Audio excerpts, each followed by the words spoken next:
Selectmen's meeting for January 21st, 2015. The first item on the agenda is the approval of meeting minutes for December 11th. Move approval of minutes for December 11, 2014. Second. Any changes? All in favor? Aye. Aye. Future meeting dates, we had proposed dates of February 3rd, 17th, and 24th. Would those work for everyone? I don't know if those were emailed out or not, probably, maybe not. Third is They're all Tuesdays. Yeah. Mhm. It's the first, third, and fourth Tuesday of February. Yeah, it should Yeah, work. I'm available. Okay, so we'll schedule those. Payroll and vendor warrants. Move approval of current payroll and vendor warrants. Second. All in favor? Aye. Is there anyone here tonight who wanted to address the board at citizen speak? Okay, then seeing none, we'll go on with our agenda. We're going to take one item out of order, which is number 8. Our town treasurer, Jim McAuliffe, is here tonight, and this is regarding refinancing of the school bonds, and I'm going to be recused on this, so I will step out of the room and let me know when I can come back. Okay.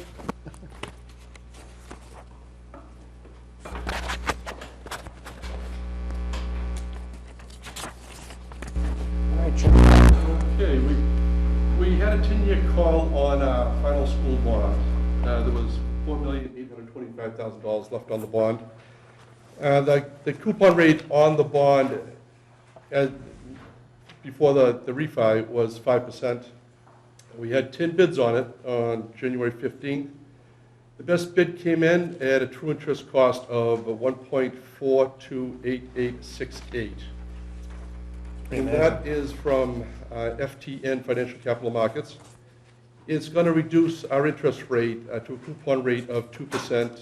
We received a bond premium of $140,329.75.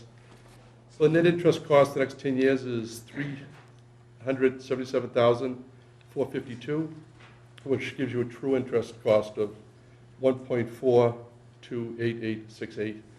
And that will save us $1,084,000 over the last 10 years, which goes directly back to the taxpayers. Right. Yeah, so everybody understands it. These were all non-exempt debt, so it's in essence an override for. It's an underride now. It's an well, not quite an underride, but yeah, it's a refunding anyways. Yeah.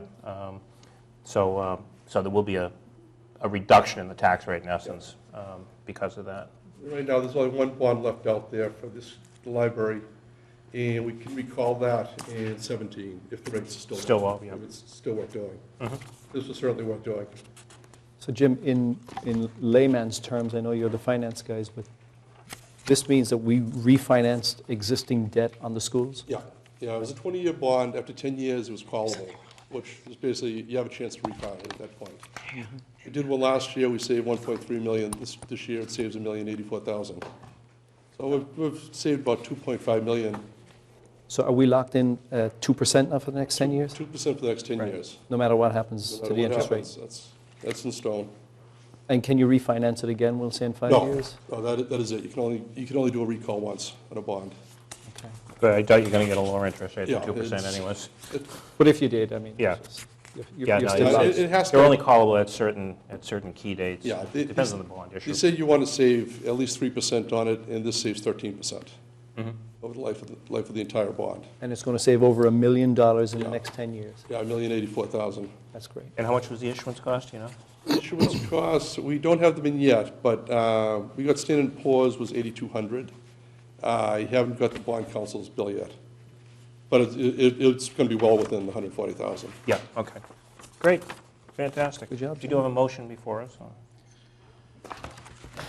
Want me to read the motion, Tom? Sure, go I'll make a ahead. motion that in order to reduce interest costs, the treasurer is authorized to issue refunding bonds at one time or from time to time pursuant to Chapter 44, Section 21A of the General Laws, or pursuant to any other enabling authority, to refund the town's $10 million general obligation school bonds dated March 1st, 2005, maturing on March 1st in the years 2016 through 2025 inclusive, in the aggregate principal amount of $5 million to refunded bonds, and that the proceeds of any refunding bonds issued pursuant to this vote shall be used to pay the principal, review and update said procedures in order to monitor and maintain the tax-exempt status of the bonds.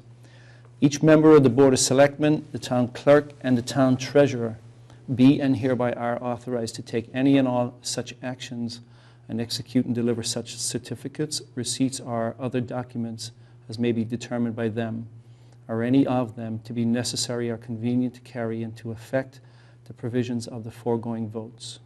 Second. All in favor? Aye. Aye. All Yeah. set? Thanks, Jim. Thank you, Jim. Okay, thanks.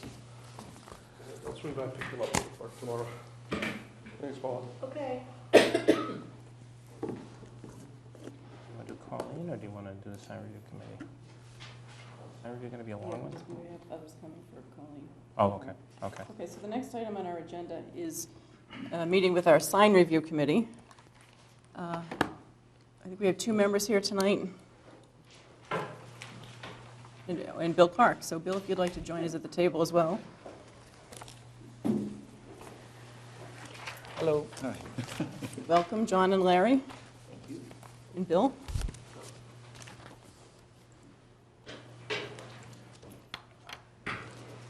Maybe you could both introduce yourselves. I know your meetings aren't televised like ours are, so just for the benefit of the public who are watching. I'm Larry Johnson, I'm a Sign Review Committee member, I'm also a town meeting member. John Zikwitz, sign committee member. Thank you, John, and thank you both for joining us tonight. Sure. What we wanted to do was have a meeting between our board, which is the appointing authority for the sign review committee, and your committee to talk a little bit about what the process is, what design guidelines we have, how we go about reviewing sign applications, because there have been some questions in particular about some, the Sleepy sign generated a lot of discussion. Some other LED signs have generated some questions and comments, and we thought it would be helpful to talk about those types of signs in general, and also maybe about the process and how we might together work better, because often if there's often a decision is made by your board and then it comes to our board. So there may be ways that we can help you or better work with you, and ways that we might have suggestions for what might be helpful for our review. So that's really what the purpose of tonight's meeting Okay. is. We appreciate your joining us. Sure. You want me to take you through the process? Is I think that'd the be way to great if start? yeah. Yeah, I think so. That'd be wonderful. Well, someone will have the need for a sign in the town, and they fill out, I have it with me. Fill out an application. They fill out an application that, I thought I had it. And Bill is the bridge Oh, here between it the is. 2 boards, so he's They very fill out an familiar. application, submit it to the building department, and. Submit it to me. Oh, to you? Okay, so they submit it to Bill, and then based on sizes, it either gets approved as submitted or rejected. Per the bylaws, there's a certain amount of, there's a multiplication you have to do and figure out the amount of signage for a Footage compared storefront. to the, yeah. Typically, because it's such a small area, I'd say, what, 80% get rejected, 90% get rejected? I don't know which percentage, I mean, Yeah, it's hard to say, but, so, they typically do not meet this requirement, and then they get asked to submit a package of information that then comes to the sign committee. That package of information is based on the design guidelines that were put together in 2000, I want to say 4 for some reason. That's what we use to guide people in the sign design. There's different components to it. How to locate, where to locate the sign on the building, if there's a sign band, just how to work with the building, type of information that we like to see on a sign, type of information that usually not allowed on the sign. It talks about lighting, it talks about materials. It has the town bylaws at the rear of it, if they need to see that. And then there's a checklist of things that the committee needs to receive to then review the design. 4 copies of an elevation drawing, material specifications, if there's a cross-section that shows how it's hung on the building, just different information. So Bill will get that information from whoever's submitting, and then we meet and review it at our meeting along with whoever's submitting the sign. A good part of the time, not everything is submitted, so we'll meet, go through what's been submitted, what still needs to be submitted. If we have any questions, we'll review it with whoever's submitting the sign. If we have some early suggestions, we'll make those comments, and then set up another meeting when we have all the information. And then we base our recommendations on that and send them on to you. So I just have one question, Bill, and John, and Larry. Larry. So the building department will usually reject it, you're saying about 80% of No, the... I didn't understand John's question when he was asking it. Yeah, The application comes in, and it's usually 80 to 90% of the applications that come in, this is the sign I want, and they try to give you everything right then. yeah. That's what John's talking about. That's the stuff that gets rejected. And it's like, no, that's not quite how we do it. Okay. We go back, and I usually take and walk step by step through the design book. This is what we look for. This is what we allow. So there is a process there is a discussion that takes place usually with me. The sign checklist, if they had taken the time to go through it first, usually addresses most of the issues that say no. But people come in and they say, this is the sign I want, this is the one I feel the best with. I get it. So you get rejected because you don't have a complete package? Yes. Okay, not because you don't meet the bylaws? No, it's usually because you don't have a complete package, and Okay. it doesn't meet what we have for design guidelines in the book. I see. I understood it that they got rejected because they didn't meet the bylaws, and then you were some sort of an appeals board No. where you would overrule the... No. But actually, we're kind of the appeals board. Understood. So that's where I was confused, but I get it. If anything, this is one of those committees that people come in with their application, they come in with their proposal, and they will actually work with you as the business owner for a sign. You'll make your proposal, this is what I want, and they may help you change it right then and there. If they like it, and they'll let you go. If they don't, and they start seeing things that, well, you could, and they start helping you redesign certain pieces that may be more beneficial to what we're looking for, and it may be more beneficial to the sign that they actually want for their building. Case in point, the lighting issues. We like gooseneck lights over our lights. We don't like lit letters. And because of it, we'll go through and we'll work the process and say, this is what you could have. And it's up to the individual, but they usually see the light and say, you know, this is probably a better sign. It's almost every one of those signs that's out there has been reworked somehow by the makeup of the committee.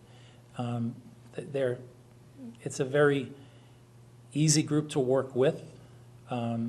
They're here to help. They're not here to pass judgment and say, no, you can't have that sign. It's like, we're going to get you to a sign. Let's work through the process. So then the only time we'll see a sign request is when it's a non-conforming with a recommendation. We don't see every sign request, correct?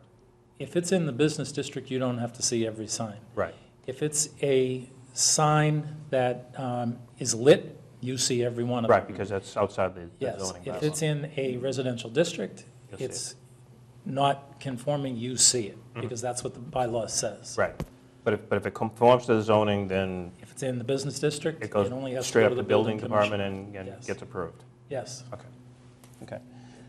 Now, let me ask you, obviously, part of the reason for being here, outside of getting an understanding of the process, is we do have a citizens petition to have a moratorium on LED and neon.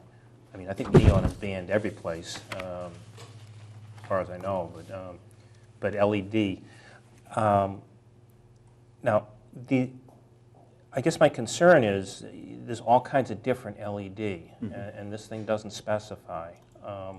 Are some of these gooseneck lamps now LED lit lamps? Well, everything nowadays is LED. People don't build anything anymore with incandescent lights Right, or because of fluorescent cost lights. and everything LED else. is state of the art, Yeah. and it's the light source. It's how you illuminate the sign. It's not Right. the sign. So you could have a gooseneck light with an LED bulb in it. Yep. Because they stay brighter. They don't, an incandescent bulb, you'll get hot spots, it'll cool down. The light level varies. LEDs, it stays consistent. It doesn't use as much energy to produce the same amount of light, and it lasts Forever. forever. Right. So it's a very sustainable light bulb. Everyone's switching to them. I'm a healthcare architect. hospitals are getting, all the power companies are giving hospitals rebates because they use so much energy that they're giving them rebates to replace all their fluorescent bulbs with LEDs, all their 2x4 lights, 2x2 lights. They're all switching over to LEDs, and at some point in the future, we won't be able to buy an incandescent bulb or a fluorescent bulb anymore. So that's how things are lit nowadays, with the LED. So I'm not sure the moratorium on LED. I could see a moratorium on lighted signs and how that gets reviewed and produced, but I can't see a moratorium on a bulb. It seems like the spirit of this is for backlit, is maybe backlit. I think the real spirit is the billboard kinds of, the Sleepy's kind of sign. Oh, yeah, Where yeah, I think that is what it's trying to get at, but Right. I think the way it's written seems to be much far more reaching, whether intentional or not. Every one of the halls in this building are lit by LED lights. So we scheduled this meeting before the citizen petition came in, because mainly we wanted to talk about some of the controversies we've had in the past. So just putting that aside for a minute, the citizen petition, could you talk a little bit about, maybe use a couple of specific examples, like the Catcher's Law Group sign? I saw that on my way home. Oh, is it up? from I work haven't seen tonight. it yet. So it's Okay. up, it's lit, but it's, you know, it's not, I was expecting it to be a lot bigger, and I haven't really it's seen it. not. Right. Yeah, Yeah, it fits on the, it's very proportional to the building. It's not a large sign. And that's, I think, halo lighting? That's halo Maybe you could lighting. explain how you went through that process, because you had them change Yes. the initial design, which was to light the letters themselves. They submitted a sign where it was going to be a box with internally lit letters, where each letter was going to be white and the entire letter was going to be lit from behind. We asked them not to do that. We asked to use a halo light, so that it's similar to what's on extra space storage, where you have individual letters and then the light is just kind of haloed behind it. So it gives a really soft light. It doesn't project into the neighborhood, just gives a soft glow, but still illuminates the sign so you can still read it. But it's not really bright. Like if they did individually backlit letters, they'll be very stark and white across that building, and the halo effect kind of softens So that. this is just light behind the sign, but Light not... behind the sign, Yeah, correct. okay. And that's what we asked them to do, and they agreed to do it. Now, is there a trend towards that, or is that an outlier?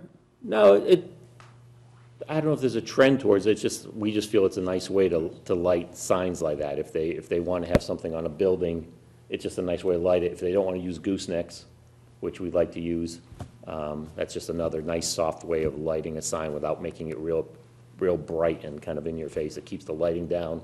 It doesn't project into the neighborhood. It's just a Milton nice Hospital method has of one doing on it. the front entrance. Yeah. Yeah, Milton right. Hospital has that too, correct. It's just a nice way to light a big sign. And again, those could be LED also, probably Oh, they are LED. all Yeah. LED, yes, they are all LED. That's, I mean, the bulb itself is not, I don't think is the issue, it's how the signs get lit. Right. Now, the other thing that tends to be controversial, or has been, is newer gas station signs are now the clearly LED backlit. Correct.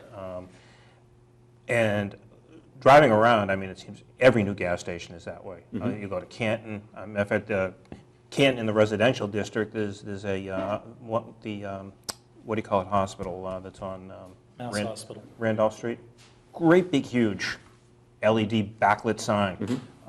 Yeah, so it seems like there's many more of them around, but in terms of gas station technology, if a new gas, and I don't know that a new gas station will go up, but if one gets remodeled,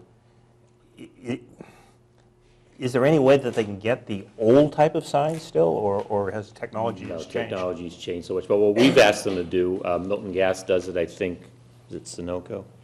Shell. What we've asked them to do instead of, and they've done it so far, is, you have the big box at the top, and it'll have the sign, and the whole box is lit up. What we've asked them to do is make the box opaque and just the letters light up. So if you go by Milton Gas, it's on a big blue sign. The blue doesn't have lights on it, just where the Milton Gas is, that's the only part where the light comes through. So we at least taken away from the big box being illuminated to just the letters being illuminated. Milton Gas is the one that's right Dunkin' near the Donuts did fruit it that center? way. Yeah. Milton Some of the- Gas is the some- one that's right near the fruit center, or is that the one further down on Wood? Milton Fuel is the one in front of the fruit center. Milton Gas is The one on Wood, okay, okay. So so far, whenever we've gotten a gas station sign, they've all agreed to do that. Okay. The numbers themselves are still an LED board where they put the prices up, because that they just control from inside, and, computerized, they put up the signs. That's the one I meant, yeah, the Instead actual of sign the on old days where they put, they Right. put up the 2, they put up the So I guess that's Right, my they concern. put up the one, under- they put up the, That's my concern is going forward, those signs that are, not affixed to the building but the sign that's freestanding, Mm-hmm. for the most part, the technology now is those LED Yes. backlights. but, it's a matter of, do we allow them in the town? Right. I mean, So- right, so I mean, if in our If we don't allow checklist- them in the town, then what's their alternative, I guess? John, would that be considered I an, guess they could put something lower, smaller, not so high in the sky. Yeah. that wouldn't be considered an interior lit light though, would it? Yes, it is It interior. is, even though it's Well, a it's backdrop? interior lit, but because we're trying to just have it lit like the letters. So we, unfortunately, we can't get, we're not, well, at least the committee's not allowed to say, take down the pylon sign, so we're at least trying to make it better. Right. So we, at least if they opaque out the majority of the sign and just have the light shine through the letters, it's a lot, You have it's a a big lot white less box. distracting than if you have the whole The blue box, the letters are entire lit. box lit up. You can't see through the white. Oh, You'll is it the see reverse, is it white and blue? Say that again, Bill? the letters are blue. You'll Yeah. see Milton in blue letters. Yeah. It's on a white sign, but the white is opaque, so the light's not coming through it, but it's coming through on Milton. On the blue letters? Yeah. Whereas the old And then style, the gas whole is in box red. was lit up. Yeah, okay. The whole entire box was lit up. Now we're just having them cut out, so just the letters light So up. it's a trendier look. It's like the shell. I don't know Look if at it's the shell, trendy, you or we're see just the trying to make, picture of the- bring No, I the light understand, level yeah, down. yeah, I mean, yeah, We're just trying to bring the light level down, because in our that's checklist, exactly it. at the start of the checklist, we listed things that, what we called prohibited, which are, pylon signs, exposed neon sign, moving parts, sandwich boards, things like that. But we haven't gotten much traction in eliminating those things. So so that would be a great thing if the bylaw could be written where some of those things I would just not don't be know. allowed. Yeah. And I think there's another, I think when we first did this checklist, we were working with the group, I think it was Aaron Henry at that point. What we tried to get written in is that when a business moves out of a space or a building gets sold, the signage comes down. It doesn't get grandfathered in. That's a Somehow good now point. it's getting grandfathered in, and I'm not sure why. I like that. Because when the building that the Dunkin' Donuts is in now, that was that bank? Zoots. Zoots. They Yep. had a pylon sign when Dunkin' Donuts came in. We tried to get the pylon sign down, and we were told, no, it's part of the property. Yeah. So if we could have taken that down, you wouldn't have that Dunkin' Donuts pylon sign there. So that's something we should probably bring to the planning board's attention, because my understanding is they may be submitting a Right. signed bylaw for the October town meeting. That's one of the things that they're looking at. And That'd be great. we had one at the last October town meeting. I guess then how do you run afoul, of the pre-existing non-conforming? Well, yeah, I don't, see, to me, it's different. I mean, when you build a building and you build under a set of zoning bylaws, and then 20 years later, the zoning bylaws change, yeah, I don't think it's fair to the building if a side yard went from 10 feet to 20 feet, you're the building owner and say you gotta take 10 feet of your building down. But a sign is different. A sign's just there for that business that's there at the time. So, and it's usually designed per their logo, per the image that they want to present to the town. So it doesn't make sense to me that if they get approved for something for their sign, that whoever comes in the next building, or the next tenant comes in, gets the same sign automatically. They should come through the review The same process again. process, yeah. I'm wondering, Same thing when the rug company moved out, if that sign had come down, then It's the same owner of the Sleepy's wouldn't have building in got it. that case, so it's a different business operating in there, but it's the same owner. And that sign generated a lot of controversy, probably the most controversy in the last couple of Absolutely. years, which was the Sleepy sign. And Yes. again, that's one that you rejected, the request twice for it to be, and you rejected it on the theory that you didn't want a flashing sign. it just didn't fit the town. Yeah. Right, There And- was no reason for it to have a flashing billboard sign on top of their building. right. And I think that I mean, was the I think sentiment way of it our is board as now well. kinda- We like the sleepy sign in the front with the goosenecks. We think that was Right. appropriate, but we didn't. We approved that part. We approved Right. the sleepies with the goosenecks, but not the sign on Yeah, top. the problem really was that a prior Board of Selectmen had authorized that. So Right. when, by the time it came to us a year and a half ago, or a year ago, it was around this time last year, there really wasn't anything that we could do about it, because it was already there and it was already flashing. I think we Other helped than improve getting it it by to not getting it flash. to not flash, and having one message up there, and only one color, not Right, not but see, the multiple whole colors. thing's one big board of LEDs, and that may be what citizens are, they think they're looking at that as LEDs sign, which it's a message board.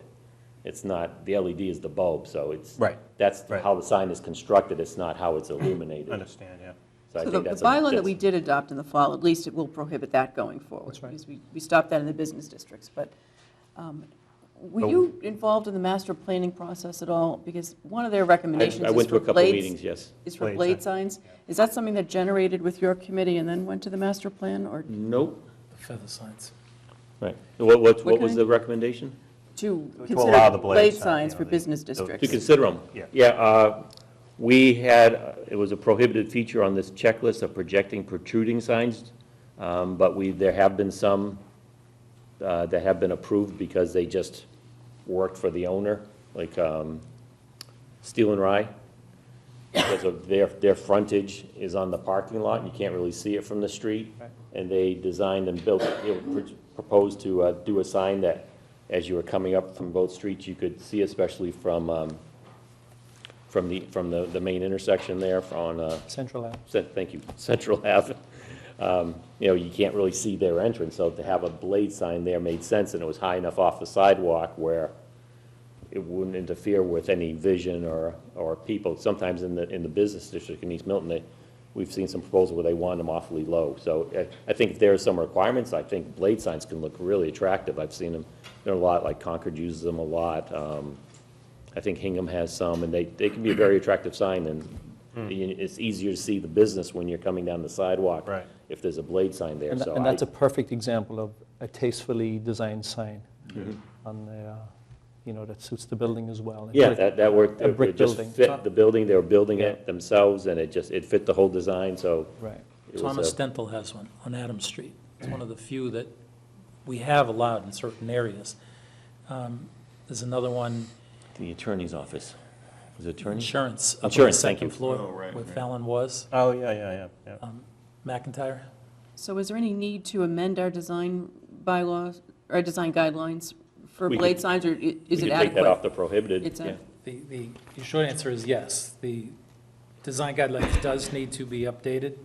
I have been working with Tim to, it's on his list of things Okay. to be That's good news. reworked, retooled, Okay. updated. And one other question, what about the size of your committee is 3 members? Correct. How does that work? Would you think it might make sense to add any members to this committee, or does it? I don't know, it seems to work. Yeah, we have a pretty lively discussion, every It time. seems to work fine with 3. We could get more, sometimes it just seems harder to get people together when you have bigger committees. But that doesn't mean we couldn't add, if the people had some expertise in signage, I think that'd be great, because the other member that couldn't make it here tonight, Ray, he designs and builds signs, so his knowledge is fantastic to have on the committee. He'll review how a sign is built and the materials they use, and sometimes save whoever's coming in, he saves them a lot of money by suggesting a different way of building it. Not even changing the design, just a different material, and it's gonna save them money He's and a last wealth of longer at the knowledge. same time. Yeah. So he's excellent on the committee. great. He's fantastic to have, so yeah, if there are people that, somebody with graphic design talents or something like that, I think it'd be fantastic to have. Maybe whoever's responsible for the petition, I suppose could add something, I don't know. One other thing, Katie, is we may want to tighten up the language on the dawn versus dusk, dawn and dusk, when you turn lights off and when they come back on again. Mhm. Because dusk is at 4 o'clock in the evening sometimes, and it's at 9 o'clock, other times. I thought it had, I think what we had, do we have it in here? Didn't the new zoning bylaw address that? I thought it did.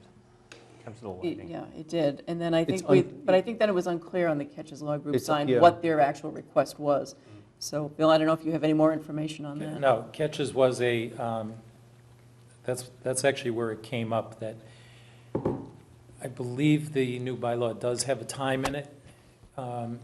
Catches expected to be able to keep their sign on all the time. And we actually gave them a time to shut off. 1 o'clock? I think you Either said 1 or 11, midnight. but, Might even be midnight. but weren't you going to go back to them and ask if, or just to see if that worked for them and if there it's were any even issues earlier. there? They wanted it to be longer. Yeah. I asked them to leave it where it is, and we'll work and see if that works. The sign is up, let's find out, but I'll go back and revisit it with them. What we had Let's suggested. let it up first. What we had suggested in the guidelines is that lighting should be turned off when the business is not open. You know, you're open, you turn your light, your sign on, if you're closed, you turn it Right. off. But Get some I know- grandfather signs, sleepies. I think we've had several that have come back and said something different. Yeah. I think we have Blue Hill Bank on the back of the building is 11 o'clock. That's kind of what led us into Catches that, I'm sorry, I forget what time Right. Catches is supposed to be off, but it was 11, based yeah. on that. Is it 11? All right, then we said 11 at Catches. And it was because of that one. There is some signage on the back of Blue Hill Bank that stays on all the time, but it's more at the kiosk, and it's there more for public safety than it is for Right, at the ATM. lighting it up. right. I mean, you've got people going to an ATM, you don't want them in the dark. Darkness, no, absolutely not. So, And so, Bill, you're generally at the sign review meetings, right? Yes. Because usually when there's a decision that comes to us, we're getting a memo from Bill about what happened at your meeting, so. Correct. yes. And now we have Tim to help cover some of these meetings. That's good news. I think one thing we would like the sign review committee to probably weigh in and give us some advice on is this citizens petition, because, well, it's a citizens petition. I'm sure the warrant committee, or at least town meeting, will want to hear what the selectmen, probably the planning board, have to, what our view on this citizen petition article might be. So, now that you have a copy of it, maybe you could take a look at it and over the next few weeks, give us any thoughts you may have on it. Mhm. Is there someone that's in charge of it that we could invite to one of our meetings? Because like I said, I'm confused by it because it says a moratorium on LED light. Now, if it was a moratorium on lit signs, that would make more sense to me, except like I said, not a moratorium on the bulb itself. Yeah, I'm we, not usually it's the first person who signed the citizen petition, but we can help arrange that or reach Yeah, out 'cause and they see if could they'd come be in willing to and come kind of maybe in. explain it a little more what they're, Usually the warrant committee will invite the citizen group to come in and meet with them, but it may be helpful if the That would be citizen helpful, group then has an we'll understand opportunity more. at least to come in and talk with you if they'd like to. yeah. But I think that's something that we could use some Yeah. thoughts on Mhm. from you. Have you guys met with the author of the? No, these just came in, so not yet. Anybody, any other comments or questions or anything, John or Larry or Bill, from you on the sign review process? Anything that we can do to help make the process better? No, I think the process works well. I think it works the best when people submit everything and don't try to cut corners, But that's the nature of the beast. Everyone tries, I don't need to submit that. Well, so they try to submit half the information and then try to get approval on it. Or they don't want to meet, they want us to approve it by email. And it's like, well, we can't, we got to meet in public. We got to do these things in public. We can't just answer emails and say, yeah, go ahead. We got to meet, discuss it, review it, and do it in the proper method. And some people just want, oh, I gave it to you, can you just answer yes or no? So other than that, those are the normal bumps that you have when you ask people to submit information for review. Planning board happens to planning board, happens to zoning board, they don't get all the information Right. that they ask for, so so then people get upset with us that they have to come back again. But Well, we they know you did get a submit lot the of information, requests. so the people that show up with a really well-organized submission with all the information, it typically goes one meeting and we're done. Unless we ask them to redesign something and then bring it back. All right, well, thank you very much for Thank being here you. tonight and for all your work on this committee. We know you get a lot of signed requests, so It's an interesting committee. thanks for your willingness Thank to you. serve on this, Thank you very much. in this Yeah, happy capacity. to. Thank you. Thank you. Thanks, John. Thanks, Bill. Okay. Okay, we're on to the next item on our agenda, which is a discussion with Colleen Corona, who's the chair or the former chair of the Easton Board of Selectmen. Are you foreman now, really? Former chair. Former chair. Still on the board, thank you. And a well-known member of the Mass Municipal Association and the Selectmen's Associations and all of these groups. We also have Leroy Walker, who's a member of our Town Government Study Committee. And Lori, if you'd like to join us at the table, feel free. I know we may have one or two other members of the Town Government Study Committee who are coming in tonight as well to talk about the Town Administrator article. And Dennis invited Colleen to come in, and we appreciate you being here, Colleen. Thank you, it's a pleasure to be here. I'm here, Dennis asked me to come here to talk a little bit about the strong town administrator. In Easton, we have a strong town administrator, and what the differences are, and of course, these are just my opinions. As a member of the Mass Selectmen's Association, the Mass Municipal Association, you get the opportunity to network with selectmen from across the state and hear about the different town manager, town administrator styles. And so I've heard from a lot of people about what works in what community, and I'm speaking about what works in our community. And I very strongly support the strong town administrator, town manager style of governing for several reasons. The first reason that I feel that in this day and age, in a community this size, I believe you have about a $100 million budget. Yes. Essentially, the Board of Selectmen is the board of directors of the community. It's a huge organization, picture a business of $100 million, and acting as the board of directors, I really think that when a business gets this big, you really need to have a COO who's in charge of the day-to-day operations, and the Board of Selectmen is the policy-making body and in charge of the COO. But really, it should be run like a business in that regard. There are many ways in which a town can't be run like a business, but in that regard, I think that the Board of Selectmen is the COO, and in order to have efficiency and in hiring, efficiency in governing, to make the town administrator the COO with all the powers that entails, I think in this day and age, makes for a more efficient professional government.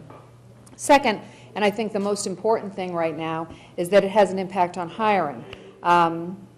I personally don't feel that selectmen are the group who should be charged with hiring. I don't know exactly how things work in Milton. I can only speak for our community. I think that selectmen don't have an intimate knowledge of the day-to-day operations of every department in town. We know a lot, but we don't know everything. And many of us don't have experience with interviewing and hiring and human resources. Some of us do, but a lot of us don't. And the cast of characters on the Board of Selectmen constantly changes. And we have multiple alliances. We're dependent on voters for our position, and the pressure during hiring can be tremendous. In Easton, the Board of Selectmen hires only the town accountant and the veterans agent due to certain state law requirements of state law. And during that hiring process, the stress is so much different from what we usually deal with because we have a strong town administrator. With the town administrator charged with hiring, I think that the process is more consistent and professional, and the majority of politics is removed. The other thing that this impacts, I really feel strongly about, is the hiring of the town administrator. I think you were at the meeting with the Mass Selectmen's Association meeting, where there was a session on hiring a town administrator. Right. You were there as well. And the consultant spoke about the current hiring climate for town administrators and how difficult that hiring climate is right now. You have an aging population of town administrators, a limited pool of town administrators because people are leaving that field. You also have rising salary pressure. And as a community, you want to be in the best position to get the best town administrator. And if you're in a situation where you have a weak town administrator, I think candidates are going to look at that and know that they're going to be managed differently and not have the authority that they would have in a strong town administrator position. And that's something I think about as a community. You have to look into the future and think about when you next hire a town administrator and what kind of candidates you want to draw to that position. Also, when you're hiring other candidates, like I said, I don't know exactly how it works here, but I think that when a town administrator does the hiring, they have the opportunity to interview those candidates in private. The candidates' applications aren't really open to the public under that process. They choose the candidate that they feel is best. There's not a list of finalists that goes to the Board of Selectmen. Some candidates for positions don't like their name to become public in that finalist process, and don't feel inclined to apply for those positions. In Easton, we have safeguards in place. In our town charter, we have a 2-week right of refusal. I've been on the board for 12 years. We've never exercised that right of refusal in that time, and never questioned the hiring of our town, that our town administrator has made during that time. I really feel that having the town administrator do the hiring removes the pressure from the Board of Selectmen, allows that person to make the best, most professional choice and move the community forward. And in this day and age, when selectmen really have multiple commitments and jobs outside of the job of selectmen, to have someone who's in charge of that hiring makes it more consistent, efficient, and takes the politics out of the process. Does anyone have any questions? Yeah, And we should just note, your strong town administrator is David Colton, who was Was our our town administrator. former town administrator. Yes. for- I also would like to note that we share many things in common. We've had our sign bylaw before town meeting 3 times in the last 3 years to make changes to it. We had a long discussion about what dusk and dawn was at our last town meeting. And we share our senator, the lovely Senator Brian Joyce. That's right. Right, yeah. So the first question I have, Colleen, is the actual name, town administrator, town manager. And really, there's no practical difference. You can make a town administrator's role the same as a town manager's role, but in terms of attracting people to the job, do you think it makes a difference in what you call it? In our charter, it's town administrator. If I could change that right now, I would change it to town manager, because I think it makes it clearer to the people who are looking at the job exactly what the job entails. You know, with it being a town administrator, we have to explain in It our really is a town advertising manager, that but- it's a strong town manager, a strong town administrator, which is essentially a town manager. And are there any powers that the selectmen retained when you went to the strong, or did you pretty much, other than policymaking, give everything to the? Over the 12 years, when I came on, it was a strong town administrator. Okay. Over the last 12 years, we've actually delegated more authority to the town administrator. There were some procedural issues that we dealt with on the Board of Selectmen. One was the temporary sign approvals, the road race approvals, and we relinquished get rid of those most of the to the town administrator, so that we wouldn't have to deal with them. They take up time at a meeting, and they're essentially perfunctory unless there's some big issue. So we delegated those things to the town administrator. Our charter, you know, as your proposal does, allows certain items to be delegated by the Board of Selectmen to the town administrator. Colleen, how do you protect the town, we'll say, if your strong town administrator doesn't make a good hire? Like, for example, if, you know, we make Anne Marie the strong town administrator next year, and all of a sudden she doesn't renew the contract of some department head, and we don't agree with it, yet we don't have any authority to overrule her, or do we? Can we retain that? I think that, I don't really feel that you need that power. I feel that you have the power to hire and fire the town administrator. And the town administrator is going to have that in their head, that they're going to, that they want to make those decisions that are going to make their Board of Selectmen happy. Not the minutia of the details, but they're going to want to make the decision that keeps the people who hire them and fire them happy. So that's certainly going to be in the back of their head. It's going to be a consideration. I really think it's important for the town administrator to have the authority, though, to make those decisions. And if the town administrator did let someone go, I would assume that that person had made that decision because it was the right decision to make, and that they would explain why they made that decision. The people who have left Easton, there has been a reason why they've left Easton, and I have no regrets about the fact that I'm not in charge of that. A couple of things, Colleen. How does the communication flow between, you have a 5-member Board of Selectmen, is that correct? Mm-hmm. In Easton. How does the communication flow between the strong town administrator and this Board of Selectmen?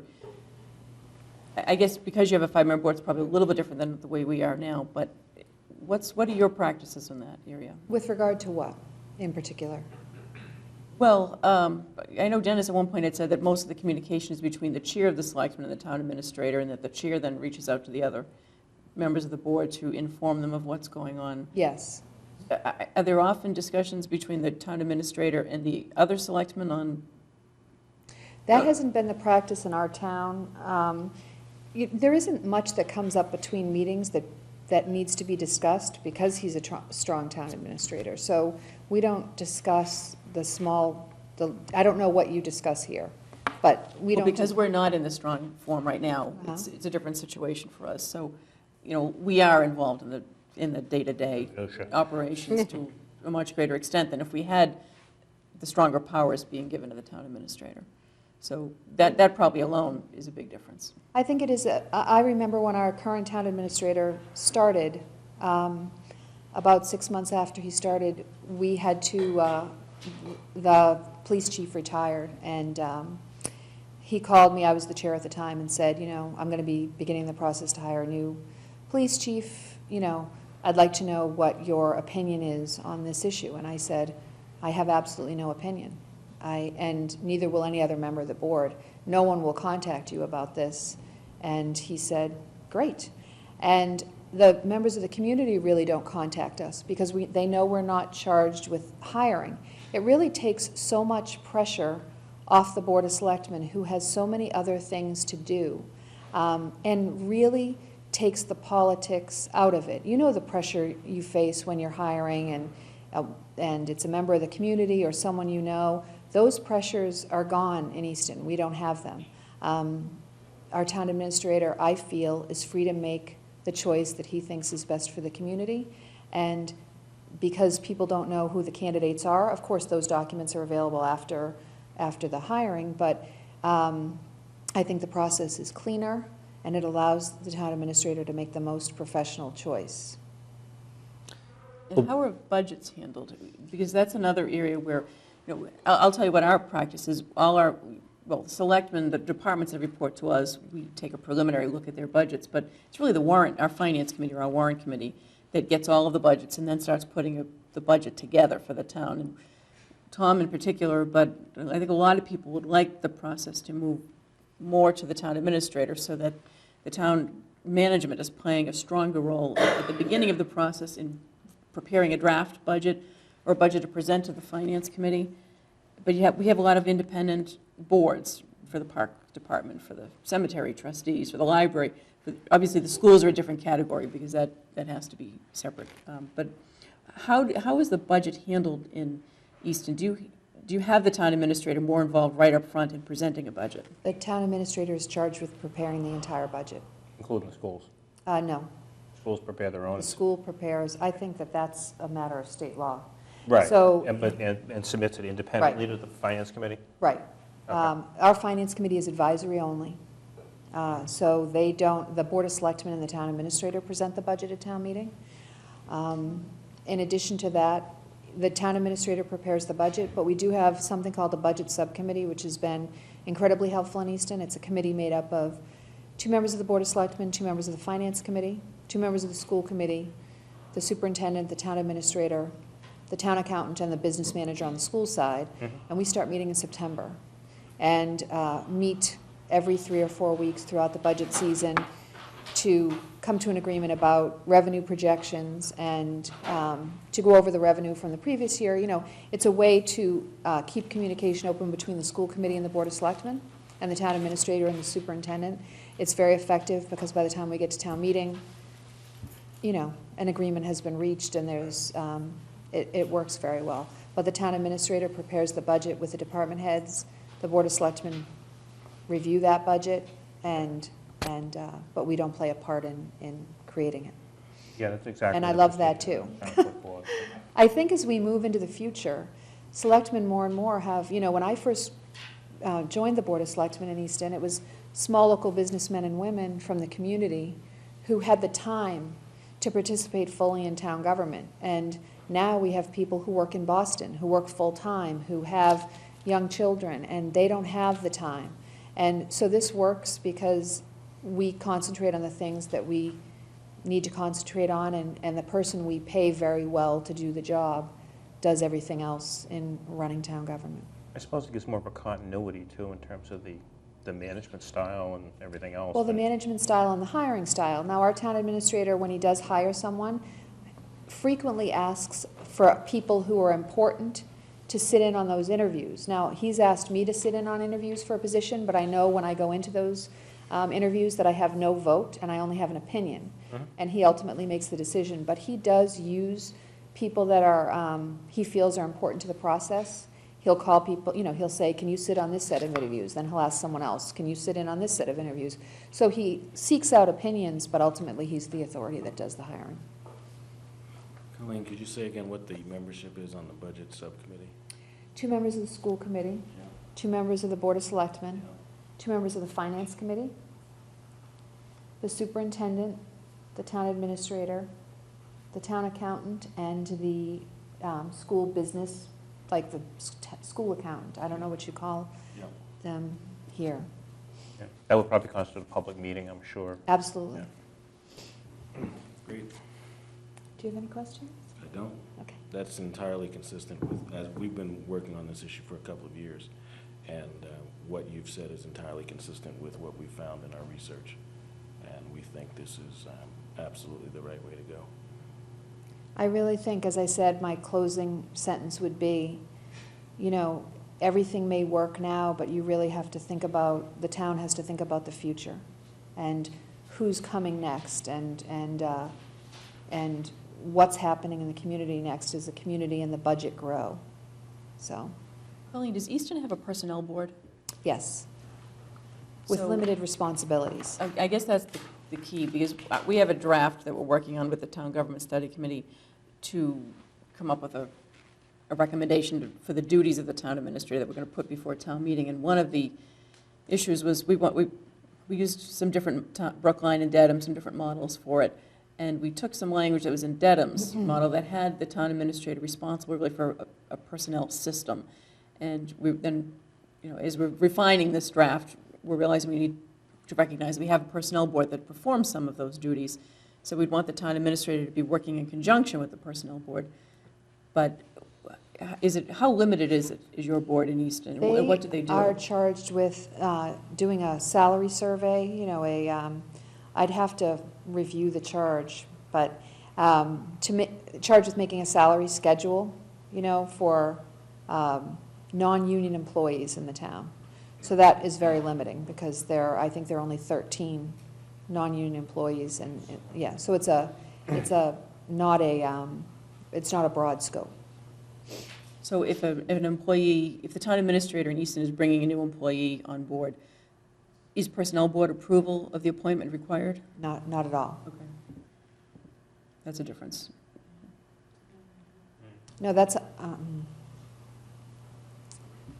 no.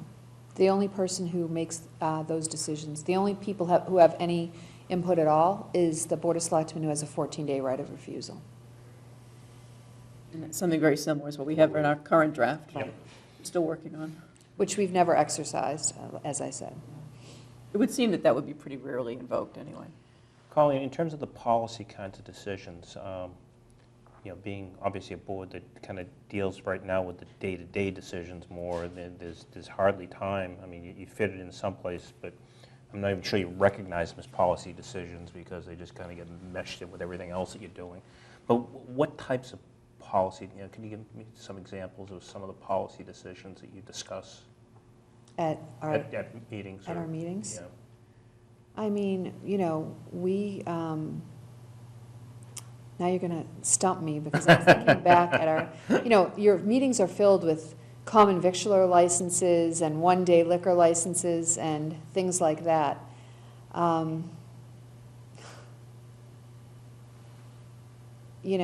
We're putting together now a committee charge for a committee that's going to be reviewing all the water bodies in town, because we have, as an industrial community, as a community that was factory-based, we have a lot of pollution that hasn't been cleaned up yet. So we have a committee that's forming around that issue.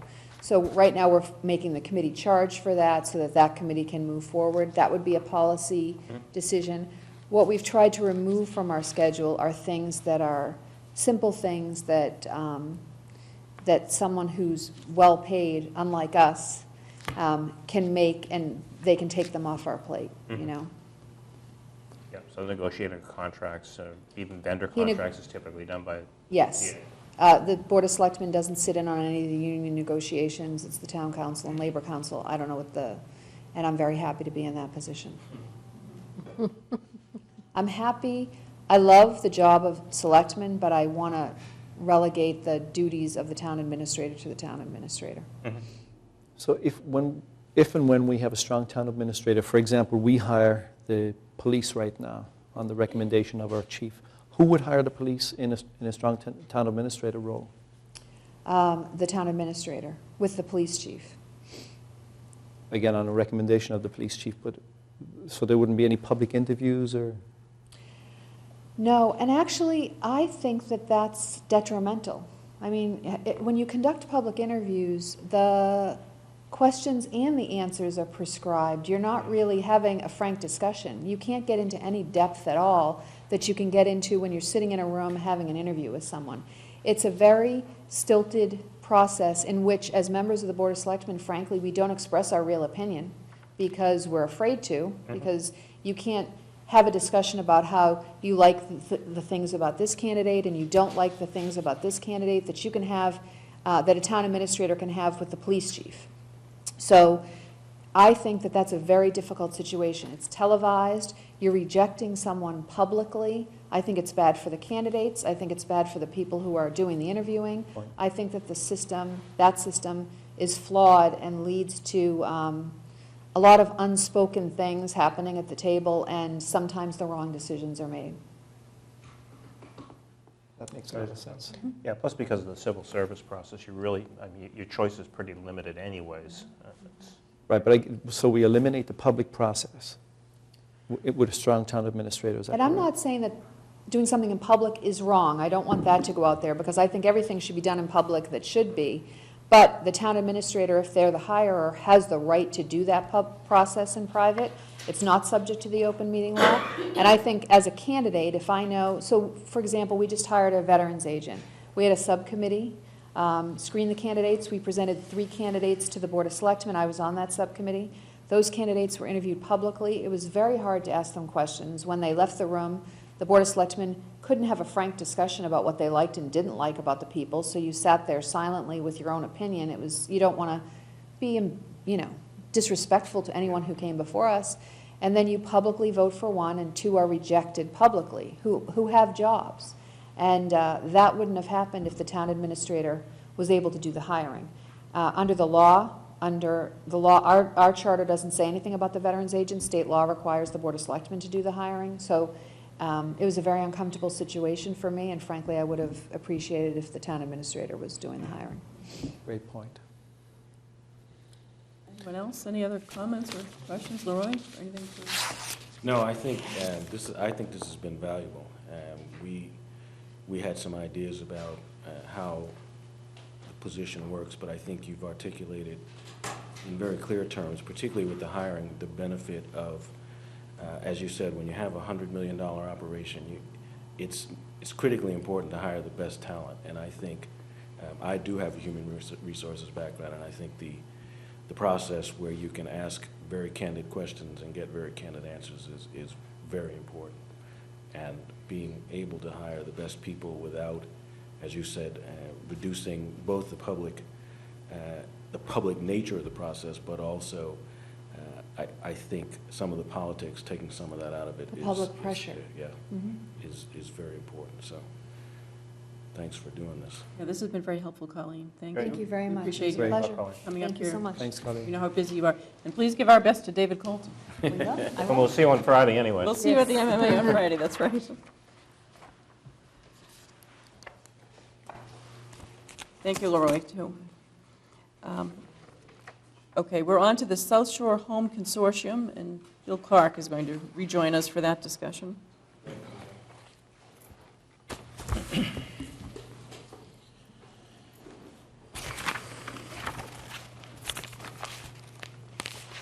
I sent you a packet of information on this one. There are I think all you had, you must have the memo that I gave you. Yes. Basically, we're part of the home program. The home program represents, it's Quincy, Braintree, Weymouth, Holbrook, and Milton. Yearly, we get anywhere from $50,000 to $75,000 that it's to be used to increase affordable housing. One of the methods that you can use is home rehabilitation, if we participate in that program. The South Shore Home Program uses Neighborhood Works, which is based in Quincy, and they do all the paperwork. There is a series of contracts that we have to have with Neighborhood Works and the city of Quincy, since they are our administrator. They take care of all the paperwork for us. On the individual homes, for the rehabilitation program,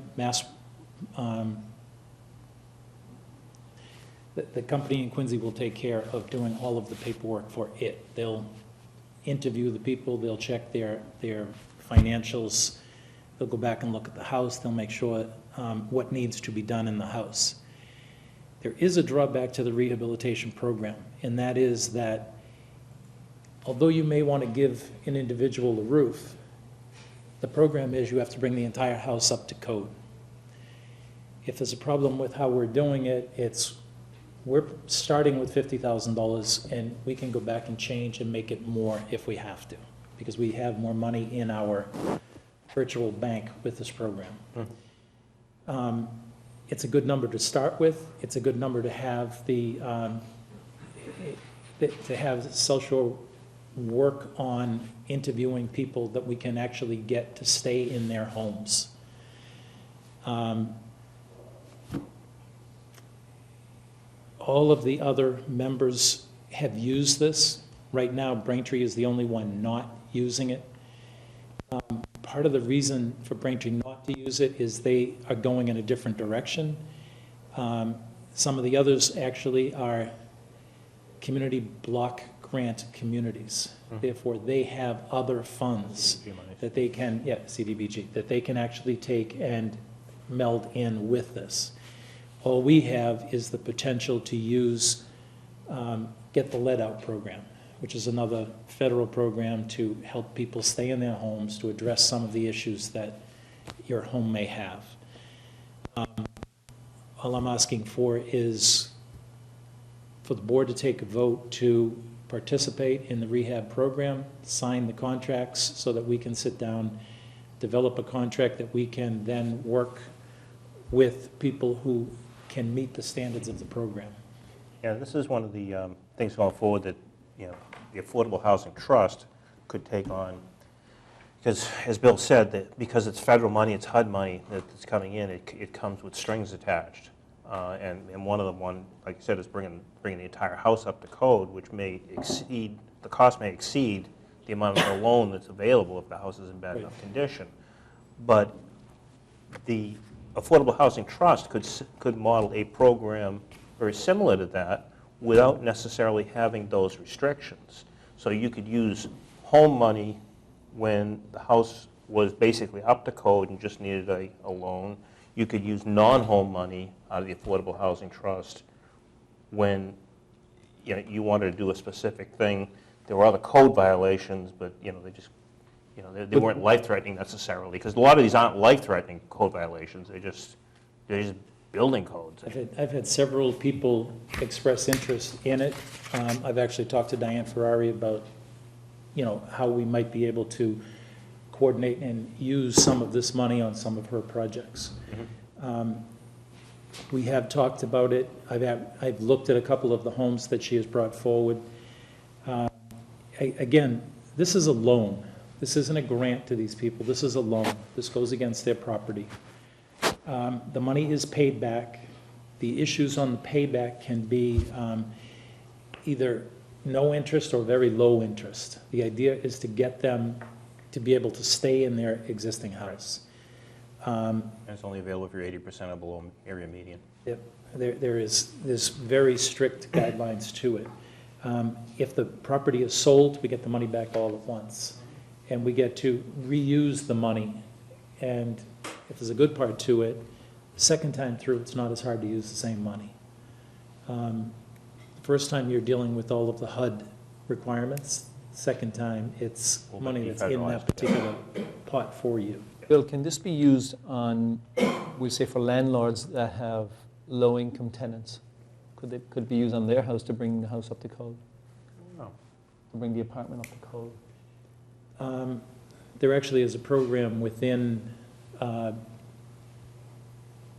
Neighborhood Works that there is a program within there to work with landlords. So I don't know the direct answer to your question, but I sure do know who to ask the question. For example, I had a Section 8 tenant in South Boston, and they applied for, the house was not insulated, but they applied for insulation, and I had the house insulated for free because of this one tenant.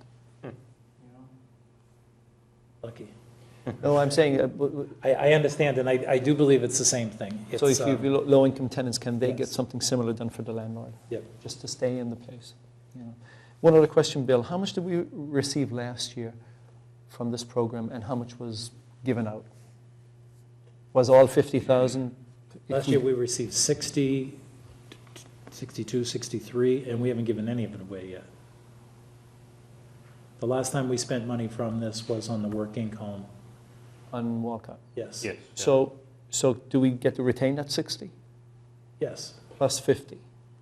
We have 136,000 in our. Okay, so treasury it's balance not a now case that of we if need you to don't spend. if you don't spend it, you lose it. You can save it. Eventually, it is one of those, if you don't use it, you lose it. But right now, that's why we're trying to get into this program. We want to spend it. We don't want to hold it. You can't hold it forever. It's either use it or lose it, and we're getting to the point that, Right. And what we have is Time to too use too it. small to acquire. I mean, we don't have enough to acquire properties and things like that, which you could also do under the program. yes.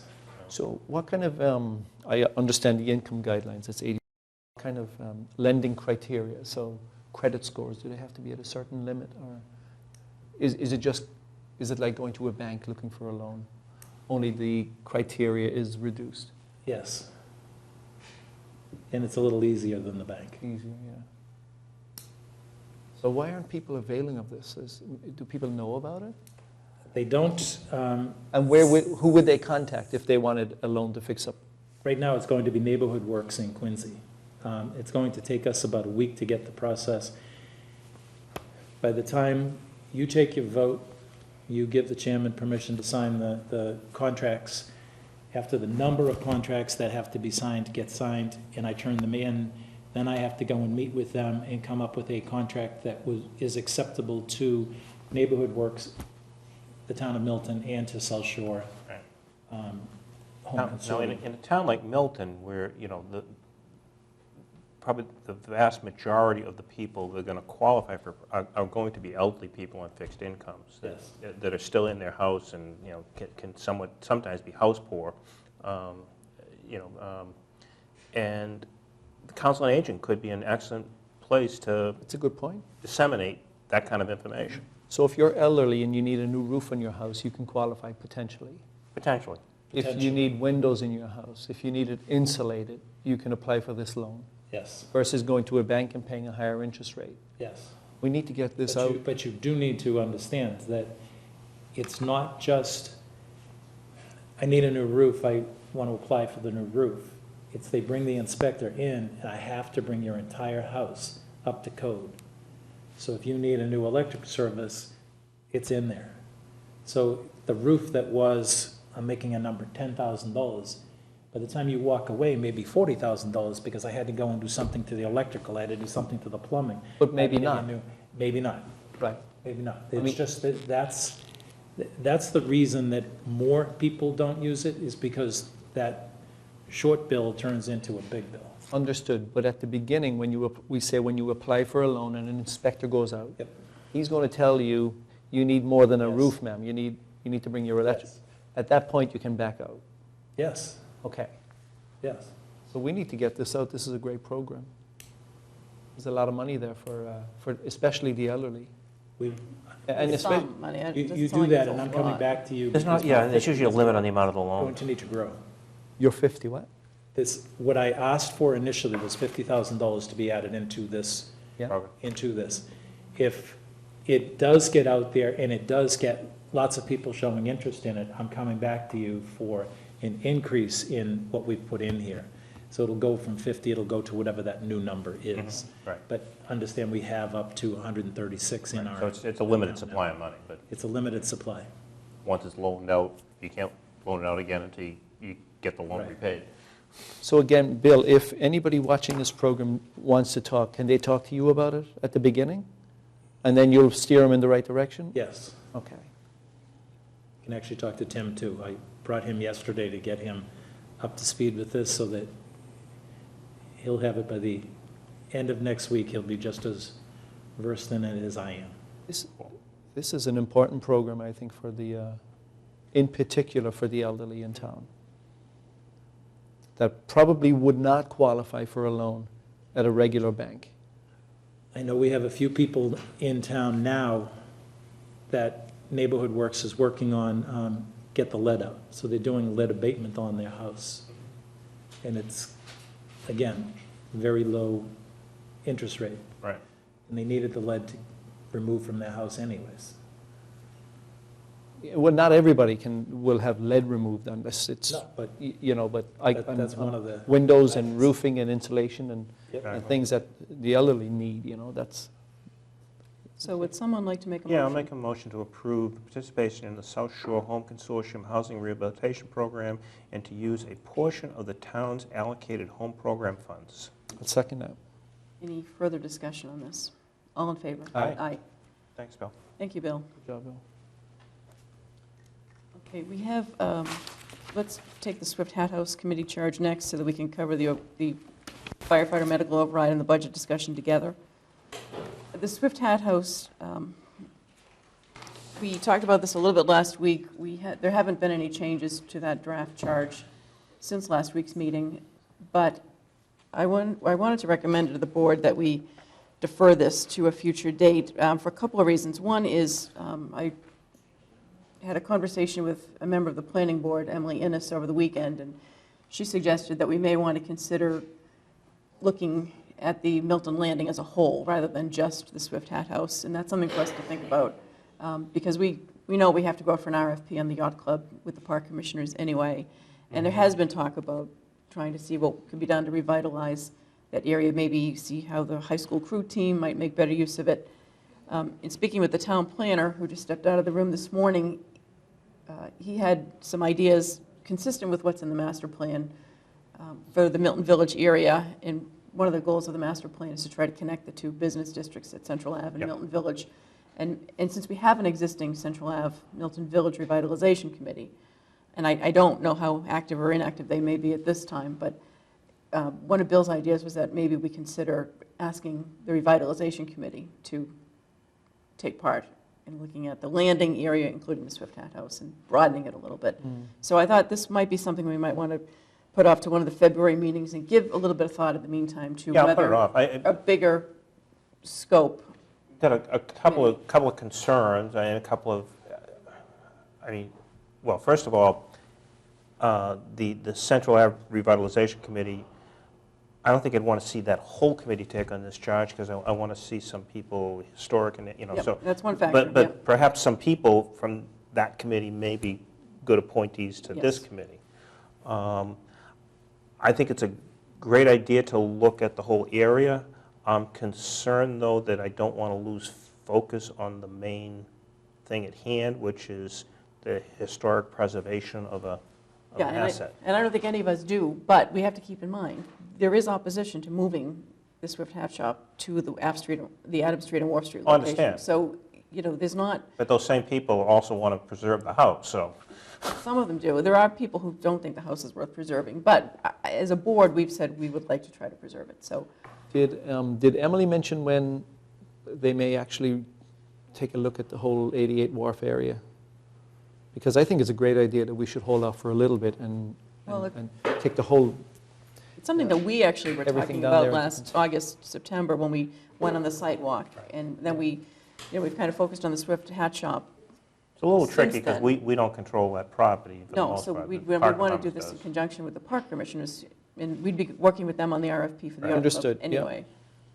So Right. those are just some suggestions, because we haven't revised the charge since last week. I know you had a suggestion, or maybe it was a question, Tom, about whether a committee could put out some kind of a, I forget what term you used for it, but something like an RFP, not really an RFP, but, Yeah, just feelers for getting ideas for potential uses, because, and it's really an idea that I think Ned Corcoran gave me, that he had done it on, I think, a development in Wellesley someplace, but, rather than having a committee trying to think about things in a vacuum, not knowing whether those ideas have any commercial possibility because nobody wants to do them, let's hear from people outside who's interested and what do you think?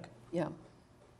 Yeah, so it seemed like it might be a good idea, rather than having a long discussion about it tonight, since we have the budget and some other things Right. on the agenda, to talk with the town planner and others, maybe get some input from the planning board on whether we should look at the landing area more broadly than just the Swift Hat Shop. Yeah, I mean, as long as we don't put it off too long, I'm fine with that. Okay. We also can't forget the developer of this building, the guy who owns the building. Right, and he's been working with the condominium and townhouse committee, Right. going to some of their meetings, and I think that process has a big impact on where we might wind up with the Swift Hat Shop, so. Right. I know he's cooperating, but the bottom line is he has the right to get a permit to demolish it tomorrow if he wants. We don't want that.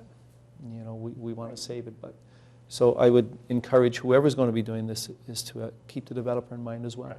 And keep in mind too that if it does get incorporated into a development, if that's the way it finally winds up, our concern, or I'm sure from a historic standpoint, you want to preserve the outside shell of the building as is. So you don't want it to look totally different than the historic building that was there, just for sake of making a housing project Right, out of right. it. So I think we want the planning director to really kind of take the lead on some of that discussion, but, so are we in agreement that we'll put this off until a future date and then come back and consider where we are on this? Yep. Okay, so then moving on to the, I think we should take these together because they are related, the FY16 budget discussion and the firefighter medical override. So let me just give a brief, we talked about this a little bit at our meeting last week, but just since that time, the school committee's taken a vote, and we have the chair of the school committee who's here in the audience if we want to discuss the school's view on this with Leroy Walker. He's here to talk with us. The warrant committee's in a meeting tonight, so it might have been helpful if we had the warrant committee chair here as well, but obviously it's a busy time of year for them, and they have a lot of meetings at this time of the year. But just to kind of sum up where we are on this, during the holidays, I was talking with Ted Hayes, the warrant committee chair, because the school department at that point had already been in to present their budget to the warrant committee in December. Our budgets have only recently started being presented, and most of them have not yet been presented to the warrant committee. So I think we, on the non-school side, are a little bit behind not behind schedule, but we hadn't had a full discussion with the warrant committee at that point as to where they were at. We had seen a couple of their early drafts of a budget spreadsheet, but in talking with the chair of the warrant committee, this is around somewhere between Christmas and New Year's, he happened to mention that what the situation was with the schools, that the warrant committee had asked the schools to come up with a list of cuts for $1 million in cuts. And I thought it might be a good idea if the warrant committee chair and I sat down and I asked him just to bring me up to speed on where things were at. And the town administrator joined us, and the school committee chair joined us, and the town accountant, a couple of other members of town management and the school management, just to have a general discussion about the budget and what's the outlook. It's hard enough to get to so many meetings. We can't get to every warrant committee meeting to know what their thinking was. So Ted Hayes gave us an update on what the current revenue projections are, we all know that the availability of free cash was just under $3 million. We talked in general about what the state of the budget as the warrant committee had in mind in late December, what that would mean for the schools and the town side, and what kind of cuts we'd be talking about.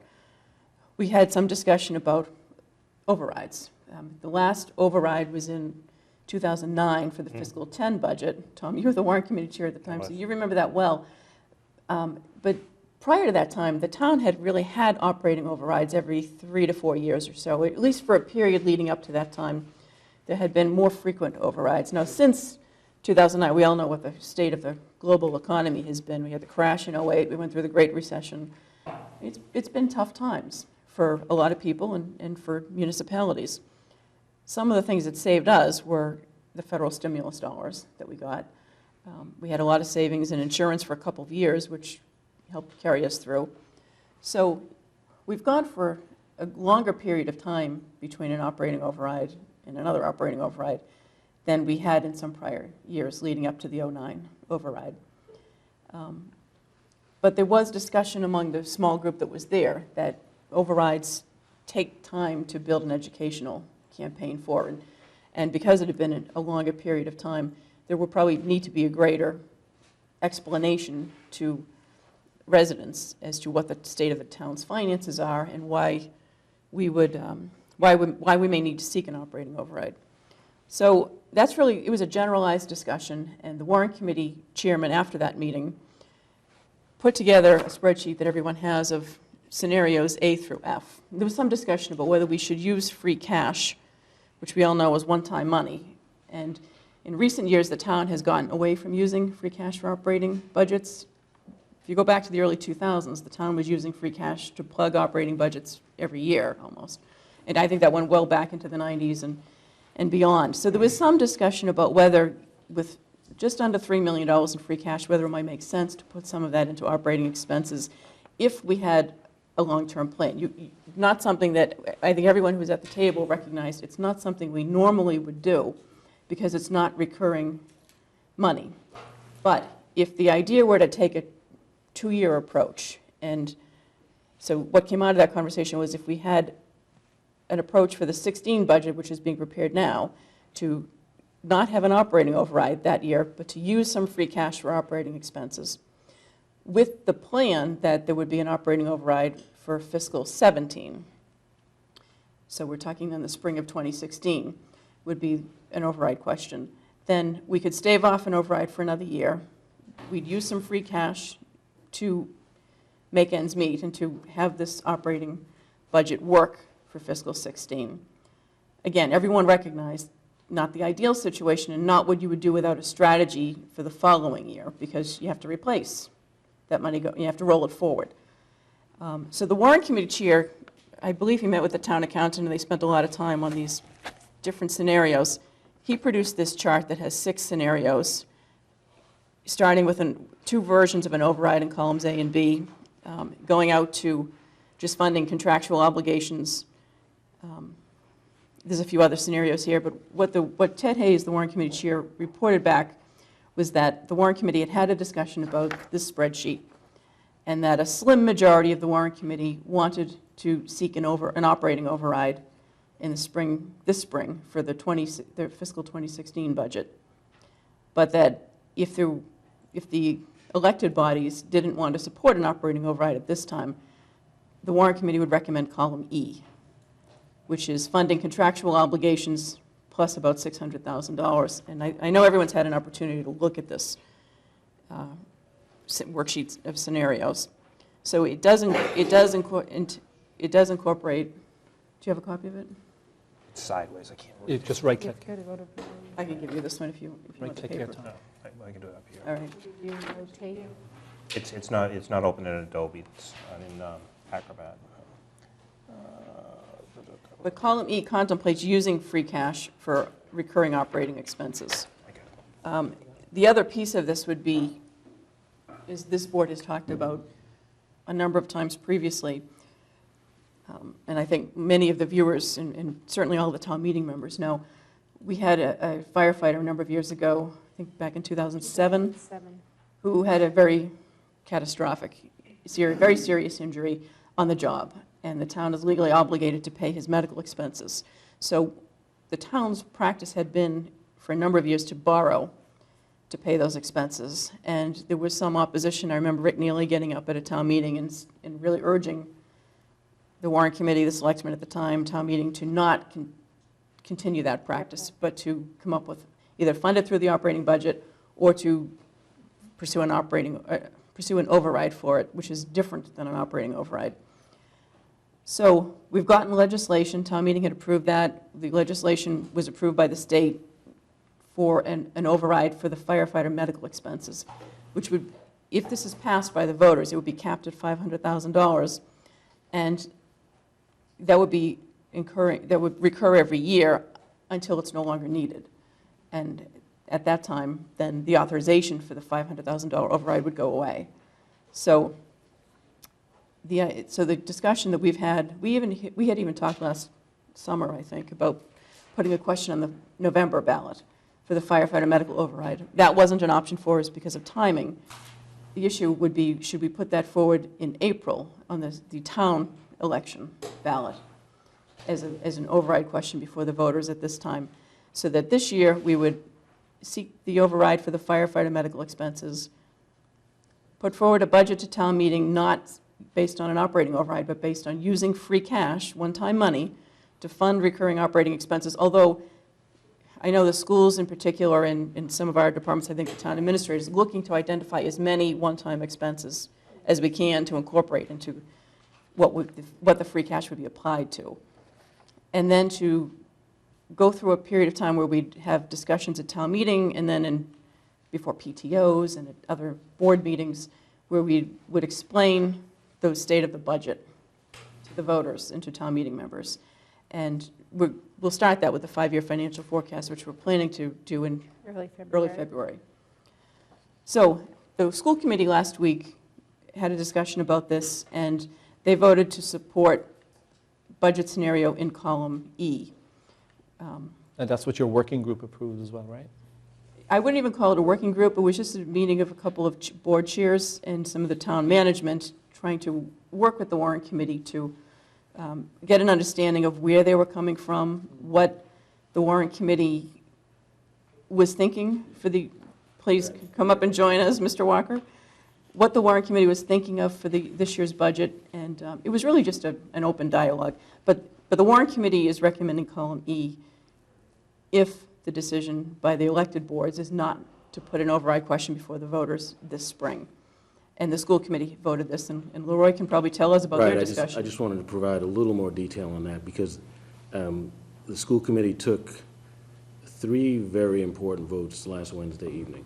The first was to, as Katie has alluded to support a 2-year plan which included the warrant committee's scenario E, support for a Pickens override on the ballot this spring, and a general override on the ballot in the spring of 16.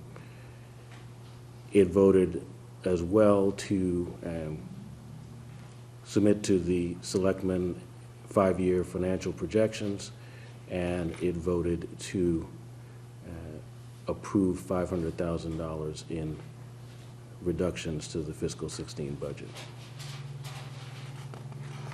And Leroy, the $500,000 in cuts you voted is equivalent to, I guess, about 7 or 8 positions? 8 positions. There are some very dramatic cuts. They're going to be difficult. We begin our briefings for the PTO next week. That's right.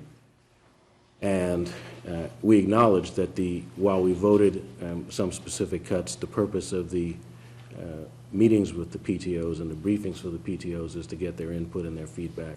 So we've committed to make $500,000 in cuts, but we certainly will listen to what they have to say, and the content of that list may change. So the warrant committee, having had I understand it was a fairly lengthy discussion that they had when they came up with, we'll just call it column E, what their proposal is. They're now asking the elected boards to advise them as to what our position is on whether to follow a 2-year strategy, as Leroy just talked, and as the school committee has already voted, or to seek an operating override this year. So that's what's really before us for discussion tonight. They're waiting to hear, they've heard from the school committee, they're waiting to see what the Board of Selectmen's view on this is. What were those 2 options again, Katie? Override or for this.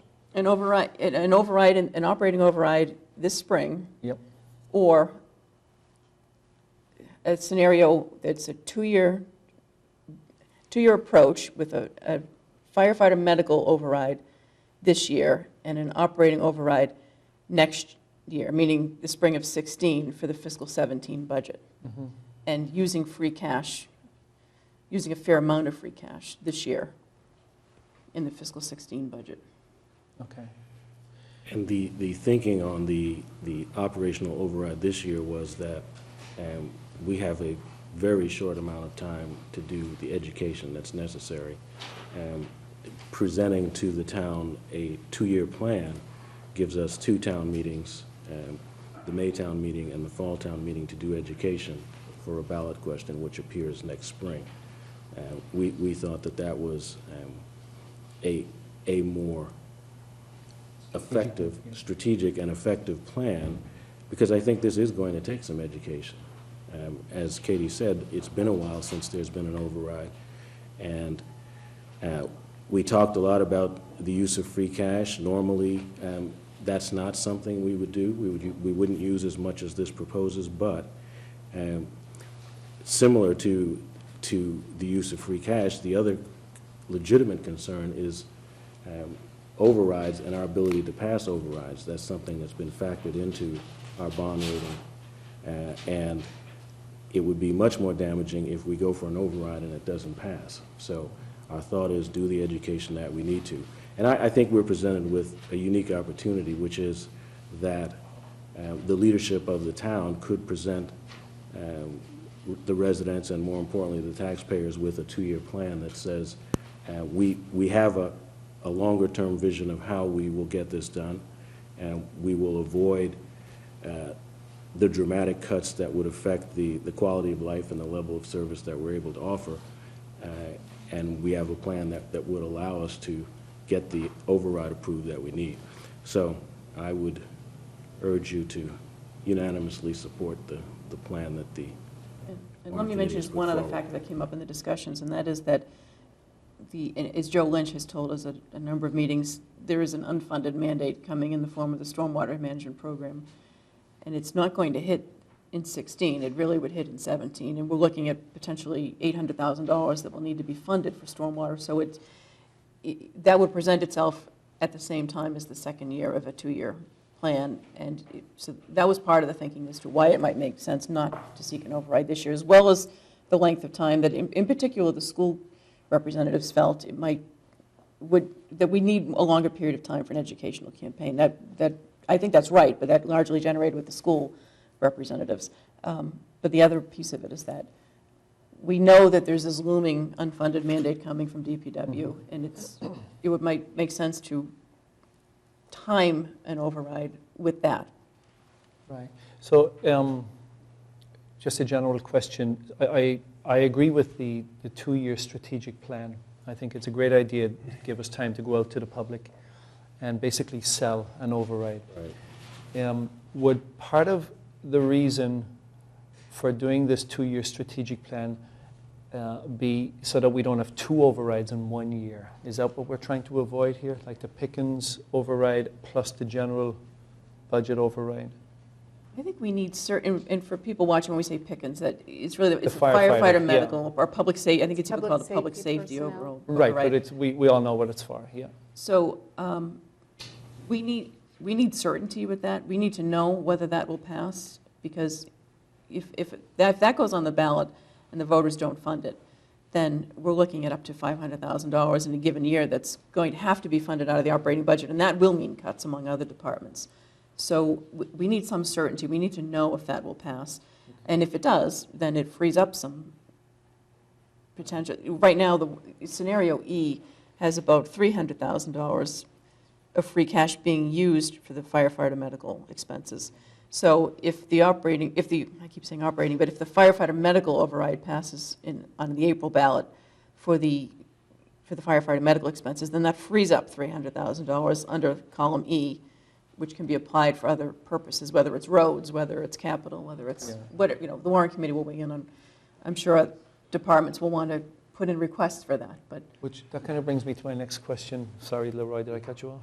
No, I was just going to say, as Tom knows, there's a long list of competing priorities for the free cash, including Exactly. capital. So that actually leads into my next question. So historically, and a lot of Warren Committee members here, do we use free cash to fund operating expenses over the past number of years? Have we used, what percentage of the free cash would we have used for operating expenses? In recent years, the policy is no.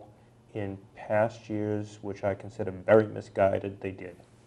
They did. Very misguided, but yes. it was really under, when Emily Ennis was the chair of the Warren Committee really started moving away from that. And when she was Warren Committee chair, that's when those 9C cuts happened in the middle of January, and we had to scramble, and they had to use. But going back before that, going back to the early 2000s, the 90s, free cash and overlay reserve funds were put into operating expenses to plug holes and to try to stave off overrides. So the Warren Committee and the town's management, I think all the elected boards, have really moved away from that in recent years. And Tom said last week that he doesn't agree with this proposal, and I understand where he's coming from, because having sat on that Warren Committee, you don't want to use one-time money for operating expenses. I think what's different here, which is why I would support this 2-year plan, is because we're not just going into it and saying we're going to use $1.5 million or $2 million of free cash this year, and then who knows what's going to happen next year. We're going into it with a plan, which would be that we would know we would have to go to the voters for an operating override next year. And as Leroy said, Amy Dexter, our town accountant, has been quoting Standard & Poor's on a call recently, saying that they view a failed override as worse than using free cash for operating expenses if the use of that free cash for operating is tied to a strategy or a plan. So that's the only reason that I would support this, but I think all the school committee chair, the Warren Committee chair, and the town accountant and the town management are proposing here. From my standpoint, it's no different than the guy that can't afford the car this year, but says, maybe next year I'll get a raise. So that's my plan. I'm going to get a raise next year. That's what we're doing. That's exactly what we're doing. And what if we don't get the raise? That's not a strategy as far as I'm concerned. It's playing with fire, I think. And we're potentially, because you're using $1 million to plug the budget, which won't be there next year. You got a $2.4 million shortfall. I mean, and then you're talking about another 800. You're potentially talking about a 2017 override that could be astronomical. And that's my fear, that it's just going to be so big that you're going to have to make some serious cuts in 17 just to get an override pared down that's somewhat palatable.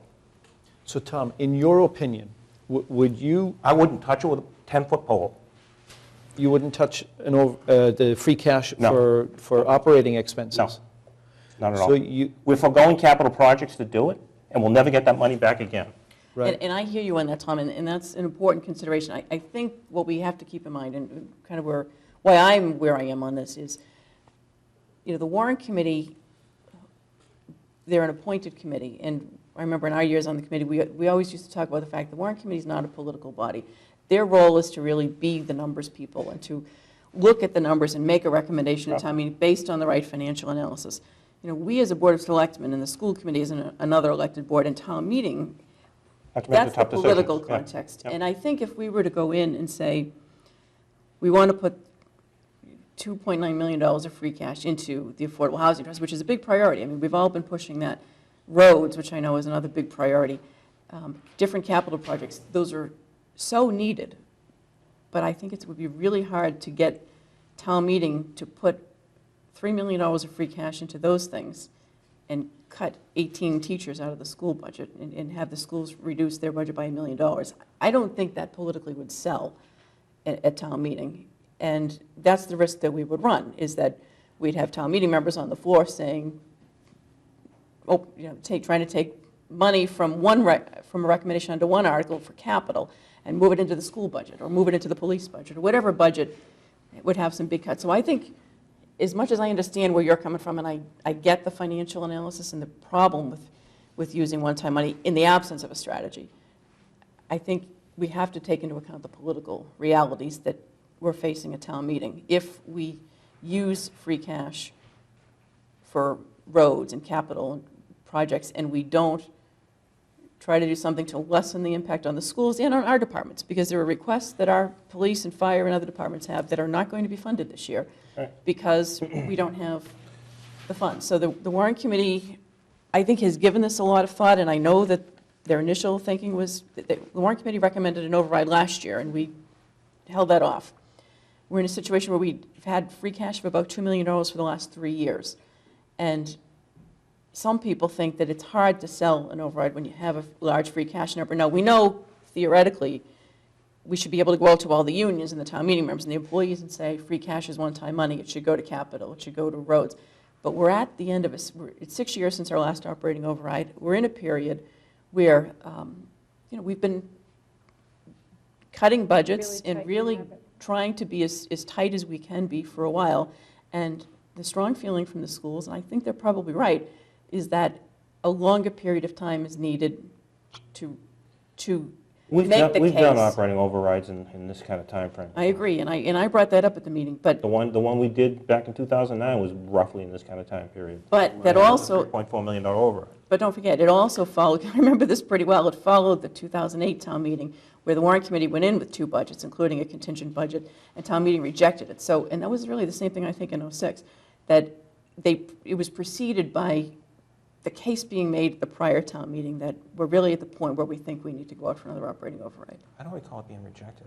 Didn't the selectmen pull it?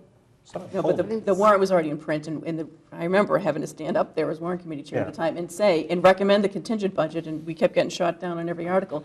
But the message got to town meeting members that the warrant committee that's looking at the finances was recommending an operating override, and that probably paved the way for the '09 override.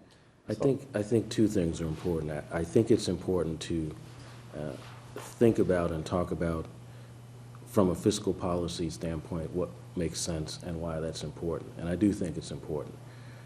But the second thing that I also think we need to consider is that from the taxpayer's standpoint, if we go for an override this year, we're asking them to raise their taxes in a year where we have $2.9 million in free cash. That's a hard ask. So we can all offer our opinions about whether or not they would be willing to do that, but let's assume I'm right, I don't think they will. So that gets us back to warrant committee's option C, which means that the schools take a $1.1 million cut and the town takes a $900,000 cut.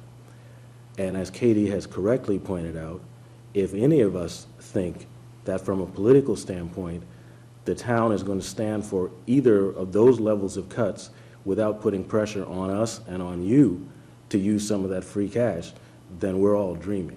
I think so.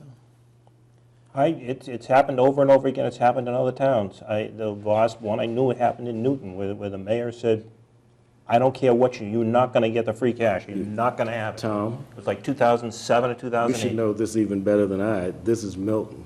I don't care what it is. I think, Okay. I think to plan like this is just fiscally irresponsible, and I can't be a part of it. I'm sorry. All right, so can I ask you, Tom, so that I can see your side? Because all I'm getting is one side. Would you be in favor of using this $2.9 million for fixing roads and one-time expenses Absolutely. versus putting it towards? Absolutely. And then where would we get the money to, are you saying go for an override this year? If need be, if we don't want to make the hard cuts, which I don't want to see anybody get laid off either, Well, but correct. It's either hard cuts or go for an override this year. that's right. That's your plan. I think that's all you have, yeah. Yeah, okay. I mean, it's still a little early in the game. We don't know what local aid is. We don't have a clue as to what it's going to be yet. Well, the but- governor has but said let's- pretty clearly. I mean, you know, he's not- we know it's a tough year at the state level, Yeah, too. But they've we got don't have a pretty- clue, They've got a still. he's said pretty clearly he's not going to reduce local aid, Yep. but I'm He pretty didn't say he sure was going to he's raise not. it. Yeah. We don't know. Yeah. We don't know. So it seems to me that we have a couple of options. We can do your 2-year plan and go out to the public over the next number of months and year and sell the 2-year plan, okay? And raise the likelihood that we can get an override approved. Correct. Or we can tell the public that we have $2.9 million in free cash. We can use a Band-Aid because that's what it really is. We're probably gone over the cliff. We just haven't fallen into the ocean yet. We can use this $2.9 million to give us a parachute and give us a soft landing into that ocean before we have a general override next year. Right, that's exactly the pitch. This only works, taxpayers, if you approve the override. Otherwise, you'll have the same problem, as Tom's pointing out, Correct. in a year. So do you want your taxes raised this year while we have 2.9 million? We could put a Band-Aid on it and Right. keep it the same. Or wait till next year and go out for an override and use the 2.9 million to plug. So your override next year has to cover whatever the one-time money is you use this year, plus whatever the Right. inflationary increase is in the budget next year, which is going to be at least another $1 million, at least. At least. It has to cover whatever, You got to replace the revenue that you're not going to have. it has to cover whatever the portion of the free cash is that you use for operating, That's correct. which is not all of it. No one's proposing that we use 2.9 million to cover No, operating. some I of it is understand. still Only being using- applied to one-time expenses. We're only using one What's the Right. total amount that we're using? 1,030,620. But then next year, you're going to want to plug those one-time expenses. I mean, those one-time expenses in the short run, especially on the school side, are becoming recurring expenses because No. it's a longer-term No, plan. that's Well, absolutely. maybe Lori can speak to the absolutely advancement not true. budget for us. Because I can, actually.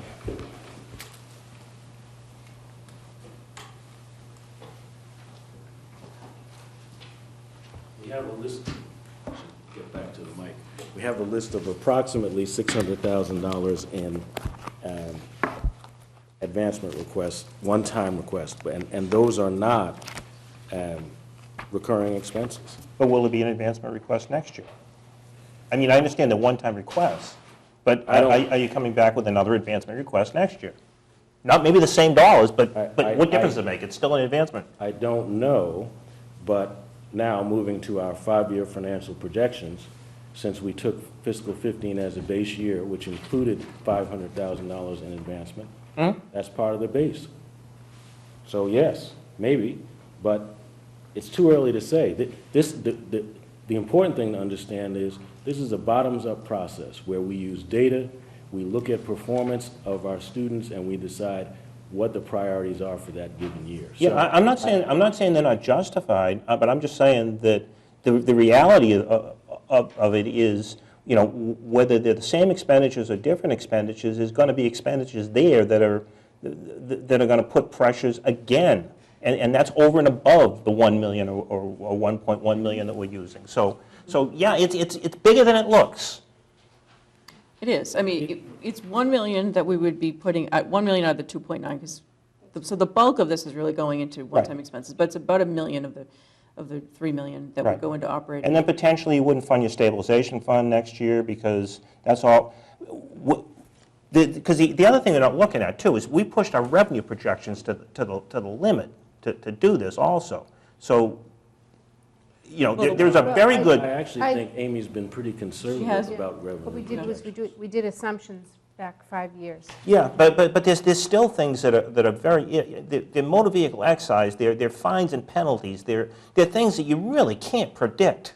And if you don't predict right, then that money's not there next year. You don't have the one-time money next year But that you're funding the stabilization funds with. So those don't get funded Yeah, next no, and year. that varies, but the town accountant does take a conservative approach, and I know even the warrant committee has wanted to push some of those numbers, and But she's really held them we're back. pushed up quite a bit in motor vehicle excise, and we're pushed up quite a bit in a lot of those areas to Well, get to this if you point. compare it to the recession years. If you compare it to yes. last year,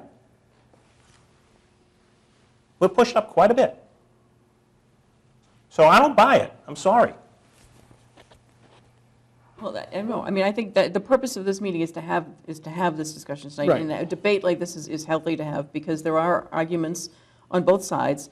And I guess the Yeah, question I for the understand. board is do we, you know, looking at the political context, looking at the environment we've just come through, I think one of the other reasons, even last year, we recognized that, you know, times were still tough for people. We didn't want to go out too quickly for an operating override, recognizing we're still coming out of the Great Recession. There's still people who are, you know, whose salaries haven't increased in a number of years. There's still a lot of people who are, you know, for whom the 2.5% increase, which is not always 2.5%, but without an override, the increase in property taxes each year, it has a big impact on. So the longer we can put off an override, the better, from the point of view, especially of a retired homeowner or someone who's on a fixed income. Those are the people who are always affected the most by operating overrides.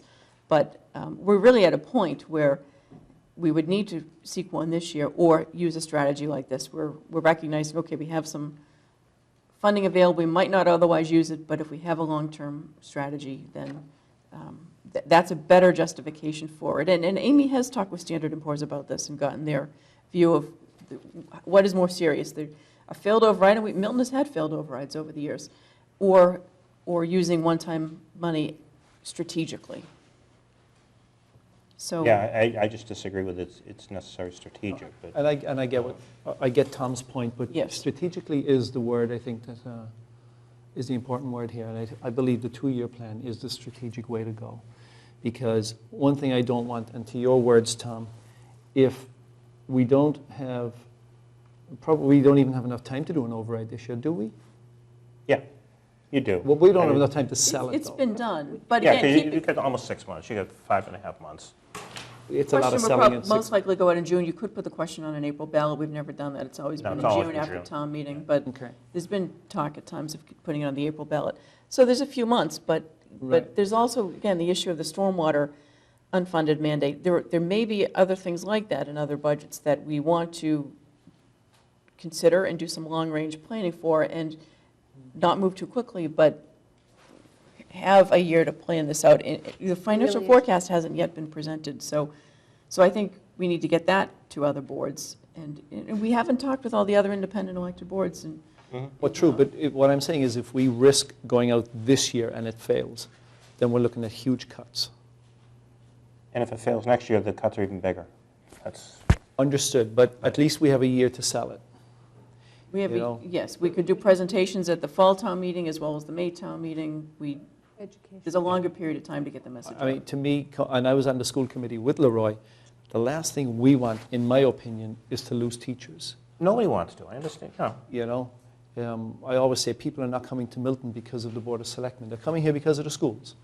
And they're coming here because of the security of our police force, et cetera. We're undermanned as it is with the police force. We can't afford to lose any more policemen or to have layoffs. And you also have to understand, we've got a very broken model, and until we really start to address our broken model. Absolutely. And we're not a lot different than any other towns, other than we don't have this, the revenue base is a little different in Milton, and it makes it more onerous for the taxpayers because of our lack of commercial.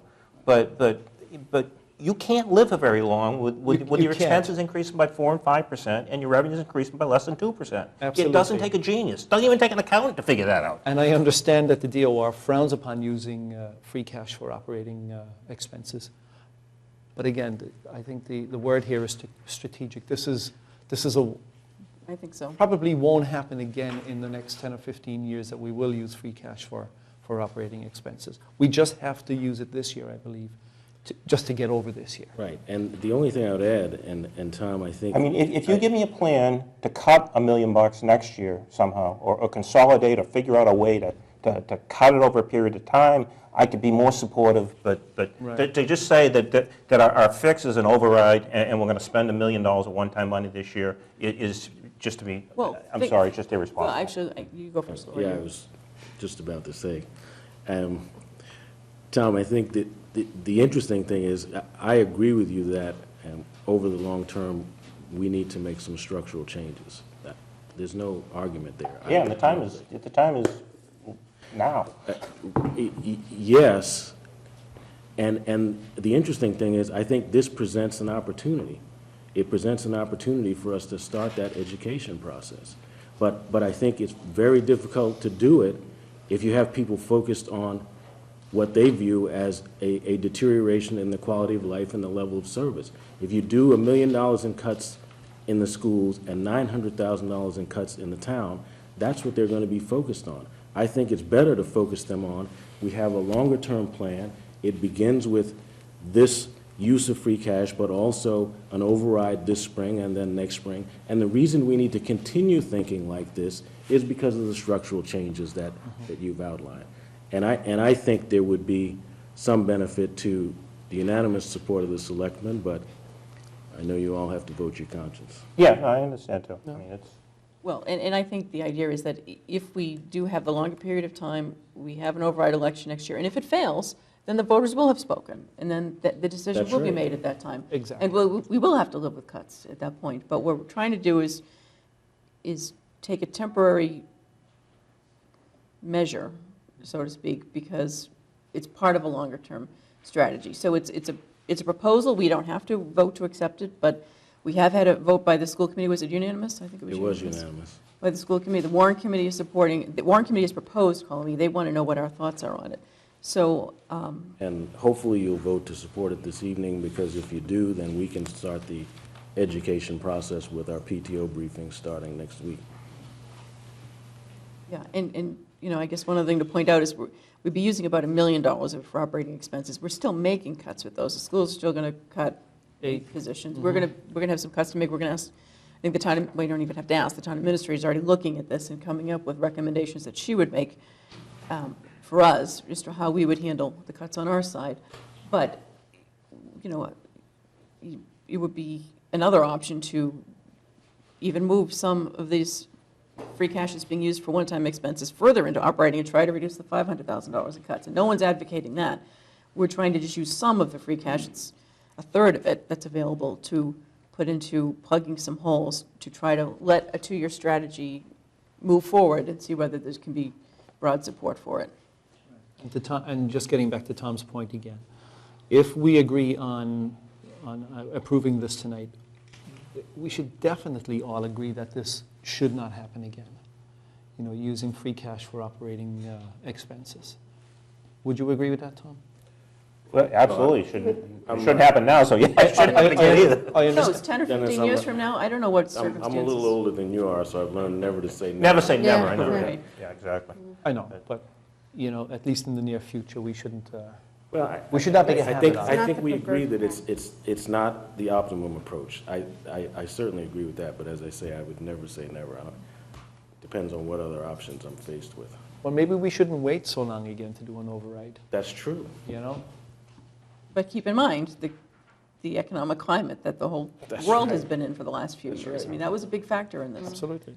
So we do need, I think we would need a vote. We probably should separate them out, given the discussion tonight. I think we want to vote the firefighter medical override. We should decide as a board, and Tom, you've been one of the ones pushing, but we need to make a decision on when to put this out Yep. on the ballot. So why don't should we take that first and make a decision on that first, and then? That's fine. On the firefighter? So the firefighter medical override, Anne Marie, did you want to say anything about the firefighter medical override? Or, I know we have in our packages, Again, we can just kind of explain the way it works. That would be good, actually, Tom, yeah. Versus So what it is versus the bond. we went out for special legislation, for a home rule petition. Last town meeting? 2013 annual town meeting under Article 16. So, and basically, it was a home rule petition to say, look, we have these medical expenses to deal with. We've been bonding them in the past. It's not a very good practice. It's an irresponsible practice. The debt service was getting to be pretty onerous. We were taxing it. So we made the decision to go out and say, we want to set up a special purpose stabilization fund for the purpose of paying these certain medical expenses. We will fund that with an override from the taxpayers. It's almost similar to a debt exclusion, but a little different, that this stabilization fund will be funded up to the amount of $500,000 with an override from the voters. The following year, as we expend the money, we will replenish that fund back up to the $500,000. So we're constantly replenishing it with whatever we spent the year before to have a pool of money to pay those medical expenses with. At the end of time, whatever is left in that account will get refunded back to the taxpayers. And the money will be invested in the meantime, too, and will also make a little bit of And the interest. interest stays within the fund, and then it reduces the tax levy Correct. when the need no longer exists. Yep.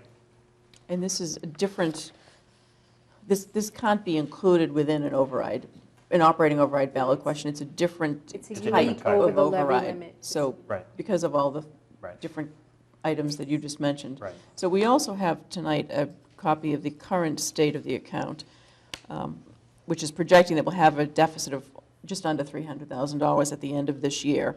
The current balance is projected to be about $135,000. The balance at the end of last June was $550. The estimated balance this June 30th would be $135, so we'd need to replenish it with about $300,000. That's why in scenario E, the Warrant Committee has $300,000 plugged in here. So if this override does pass on the April ballot, again, that would free up some additional money in the Warrant Committee's budget spreadsheet to be repurposed to something else. Is there anything else that we need to mention about the medical override? The expenses vary, obviously. The chart has, the expenses have been as high as $780,000 a few years ago to $300,000 or $400,000, well, closer to $400,000 in the last couple of years. Mhm.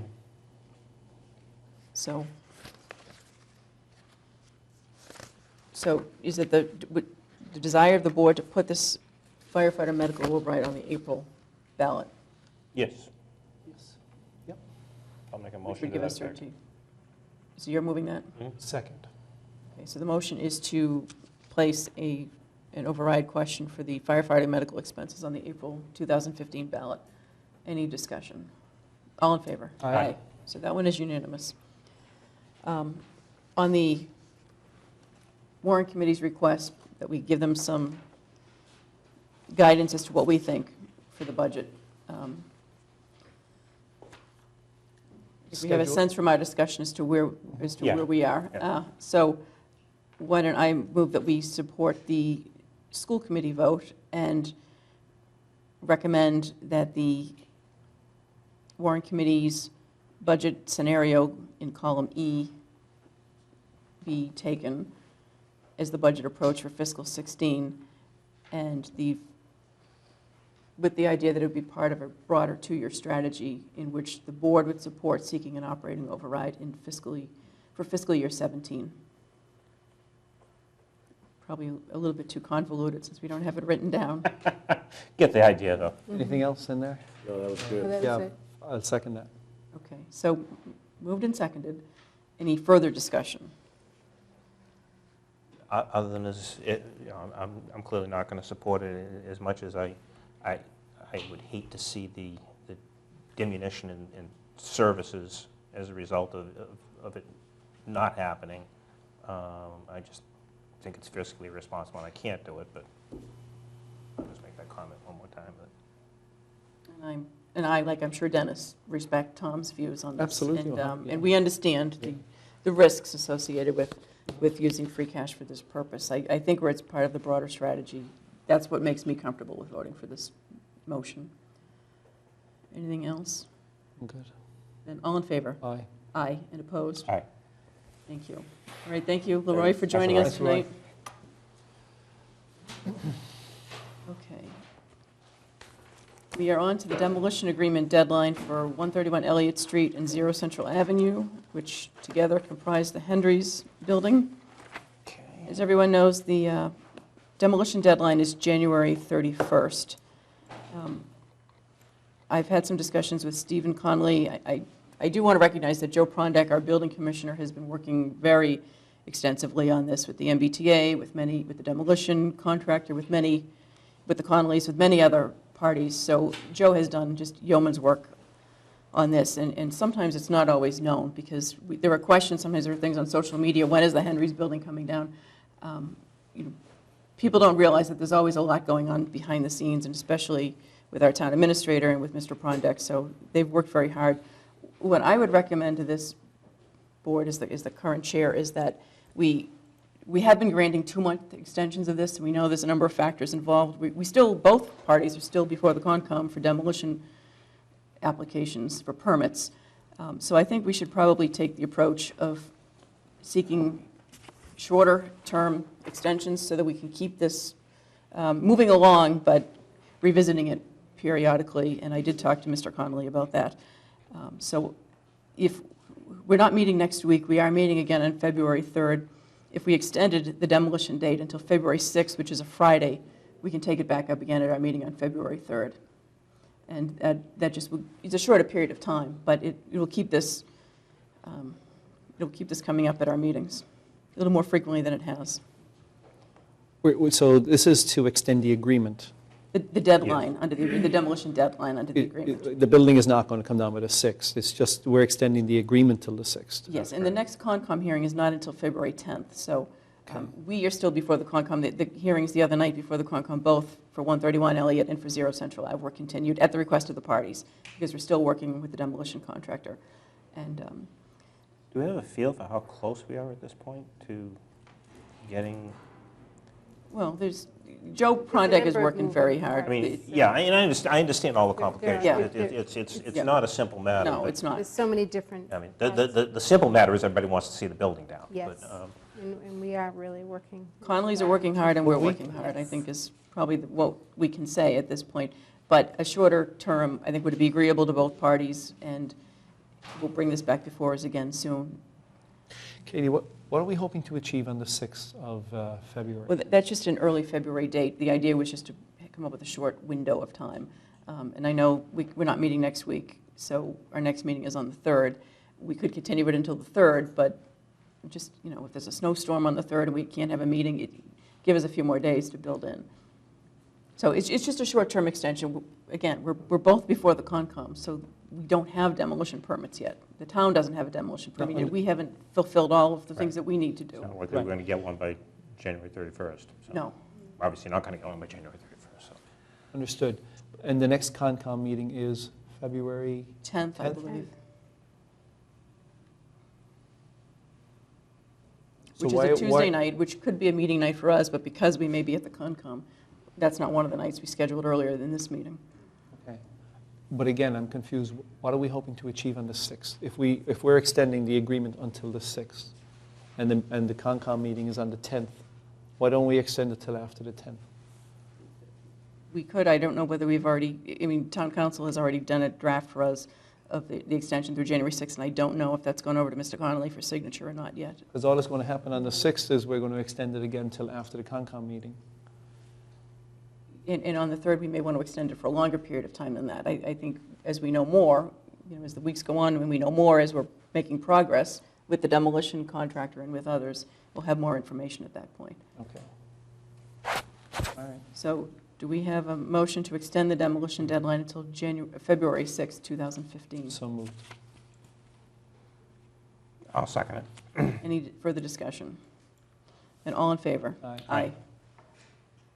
Okay, unanimous, thank you. Number 14 is a Logan Airport environmental data response. Is Michael Blanchard joining us for this? Okay.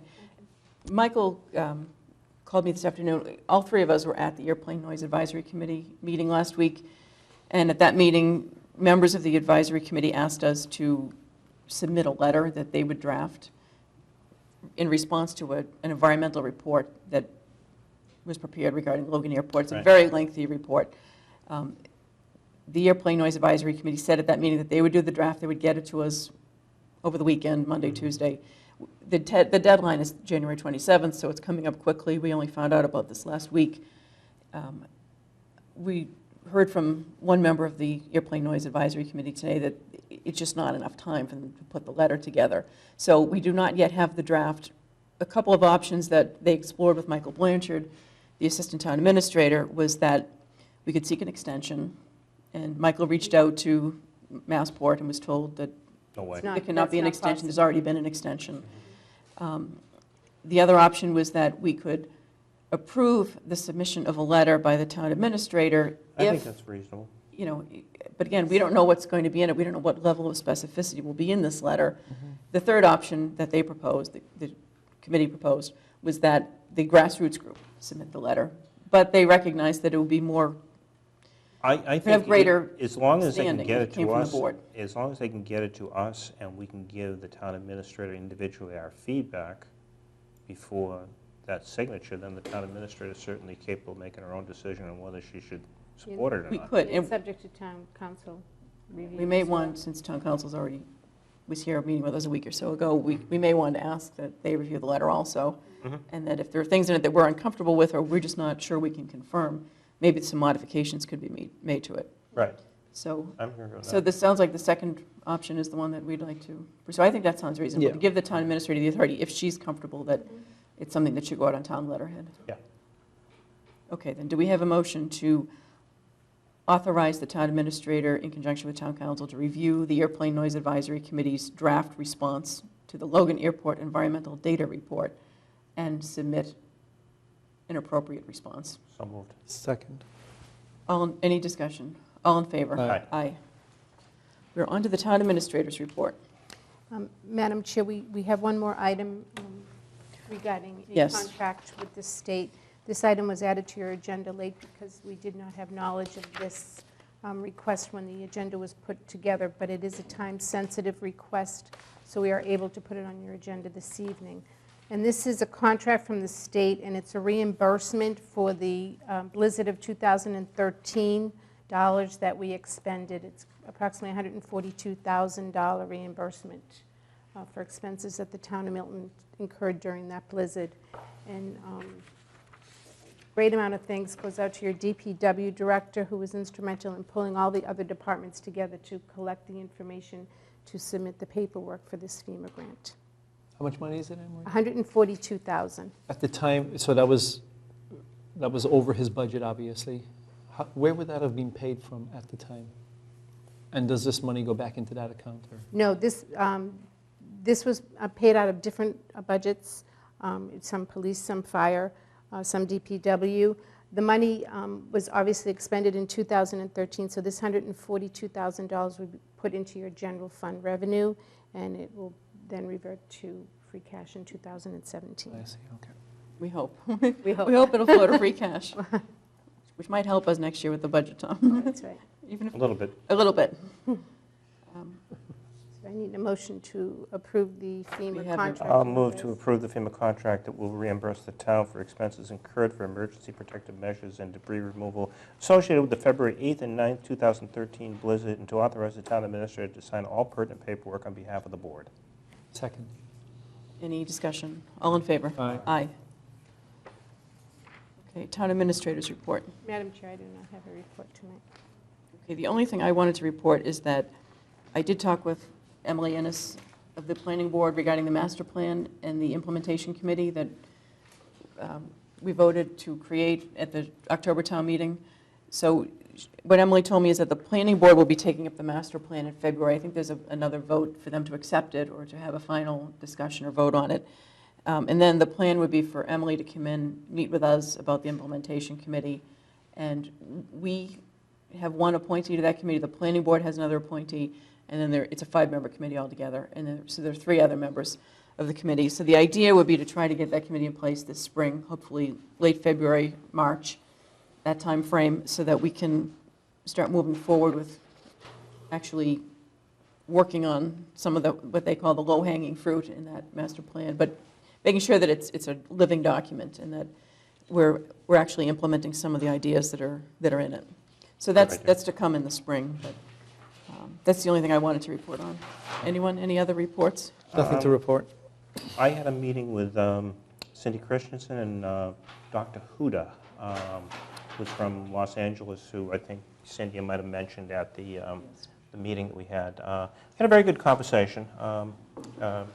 She's a very, very intelligent woman, and kind of brought us up to date on what she is studying, which is called ultrafine particulate matter, and she has done some studies out in the West Coast, right around LAX, and found that this ultrafine, it's just particulate matter that comes from emissions, basically. It comes from car emissions, it comes from a lot of different things.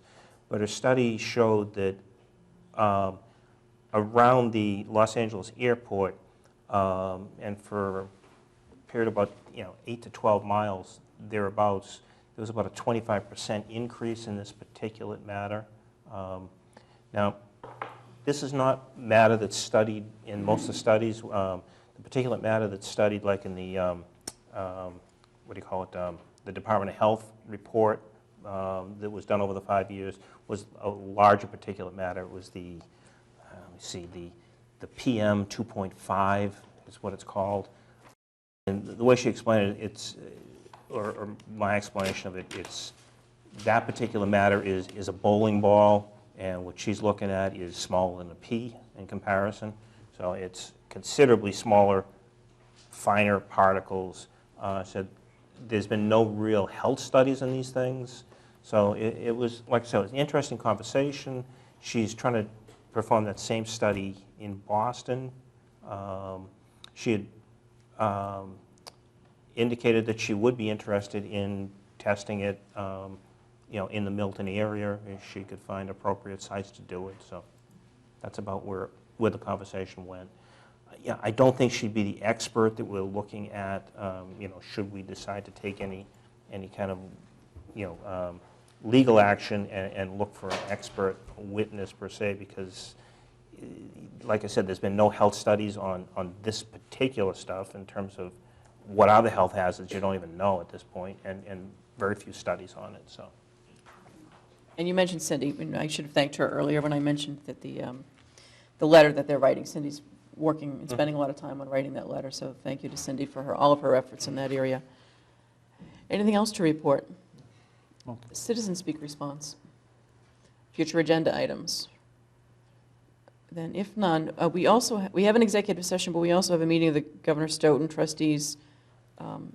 Is that open session or executive session? Okay, so then we will move to our regular executive session and then handle the Governor Stoughton executive session after that. So I will move that we enter executive session to consider the purchase, exchange, lease, or value of real property, 0 Central Avenue, and to discuss strategy with respect to litigation, H&W Apartments, believing that having these discussions in open session would have a detrimental effect on the bargaining position of the body, and to return to open session to adjourn. Second. Mr. Cohen? Yes. Mr. Hurley? Yes. And myself, yes. All right, we are now in executive session.